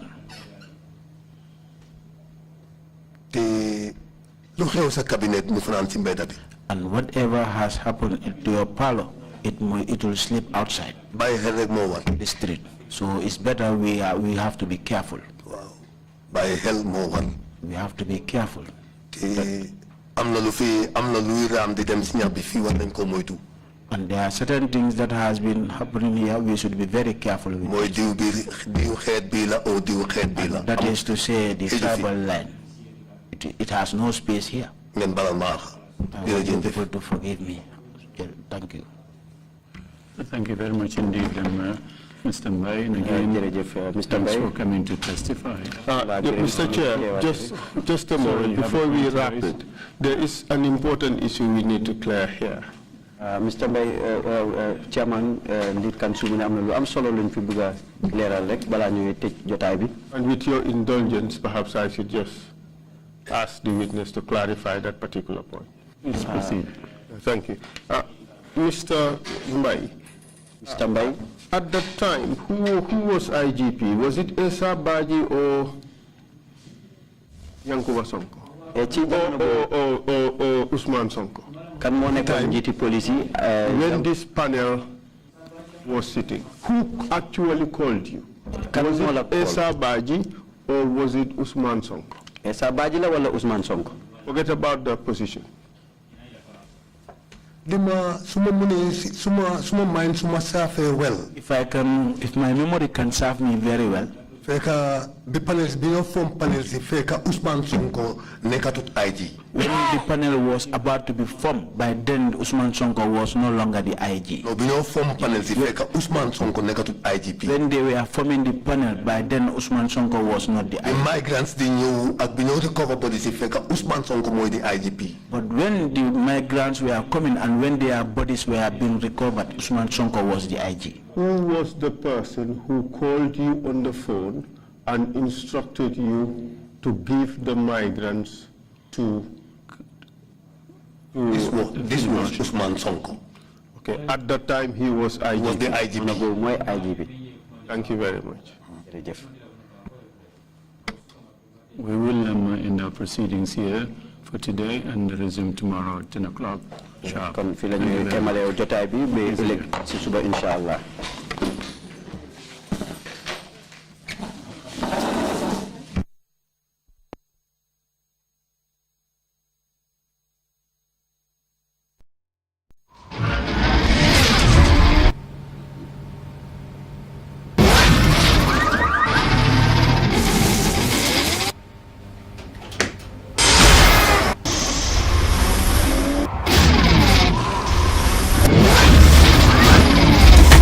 Gamtel G-Fiber, now you can enjoy super fast internet in gigabytes. G-Fiber is affordable, stable, secured, and accessible to homes, businesses, and enterprises. With Gamtel G-Fiber, the future is speed.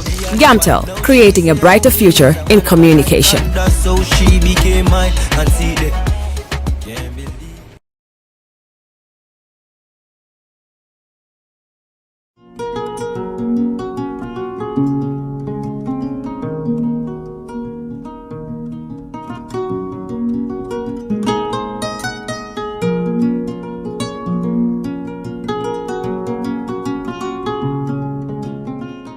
For all your pastry, bakery, and quality food, CK Restaurant is the only place to be.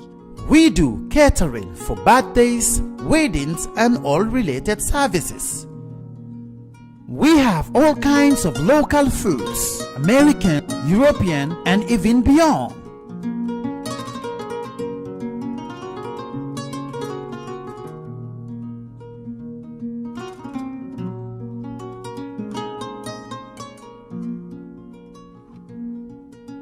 Come and have a taste of our local juice, ebe, and other services.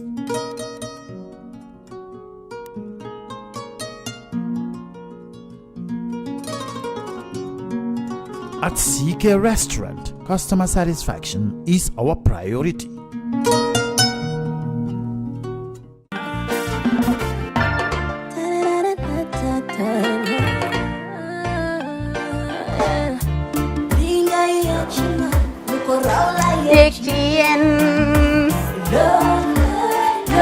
Love like fire.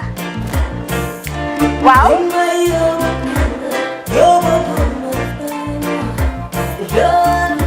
Love like fire. Xam ngeen rek affaire bi xam ngeen fan la? Skincare la. 2020 lañ wax de. Waaw. Fii nag mooy Kerr fan Kerr zero tache. Perfect skin. Skincare saa su ne rek niñ ko dee defee rek loo lañ soxlaati rek maanaam bu dee am problème ci seen skin yéen xam ngeen fan la fii ngeen di ñëw suma xarit yeeg am di jàmm yi nga xam ne taas daf lañ sonaloon xam nga doon xeesal ba la ka xum éneew ma lañ ko nag waaye just in case comme ni ko gars yi defee rek en cas just in case loolu xew xam ngeen fi ngeen di ñëw fii ngeen di ñëw Skincare Plus si yu baax rek la ñoo dox nag ay baax rek fu ne la ñoo dem ci réew mi di lañ indi rek nag products yu baax du Paris du Italie du USA du fi mu nekk nii sax boole nañ ci nag Sweden fu nekk lañ leen a indilee products bu dee tamit nag da nga ñuul rek ñu lay jamaa natural beauty that melanin dripping we do have stuff for you as well emuñ si skincare products rek ñu ngi ci cuub yi tamit fu ne la ñoo jaar in fact sax last commercial bi ñu defoon waxuñ leen woon ne dañoo dox ci ay kawar 9A grade rek nag waaw we do have bundles as well hair si lu ne la ñoo dox ñun ñu ngi ci rafetal jigéen rek luy taaral jigéen rek waaw boo leen di tukki tamit bëggoon rek classic suitcase ñu dañoo dox ci ay Samsonite duñ dee indi any brand of suitcases though other than Samsonite comme li ma dee wax rek boo eggee airport dëri Samsonite dafa am nuñ laa xoolee waaw ngeen lan nag waaw skin ci moom la ñu gën a xamee nag skin care products ci moom la ñu gën a xamee ñu ngi dox tamit benn tey tamit si ay dàlla man waaye man nag skin care mooy suma specialty xam nga rek jigéen bu sa xar kanam réglé loo def mu jag am nañ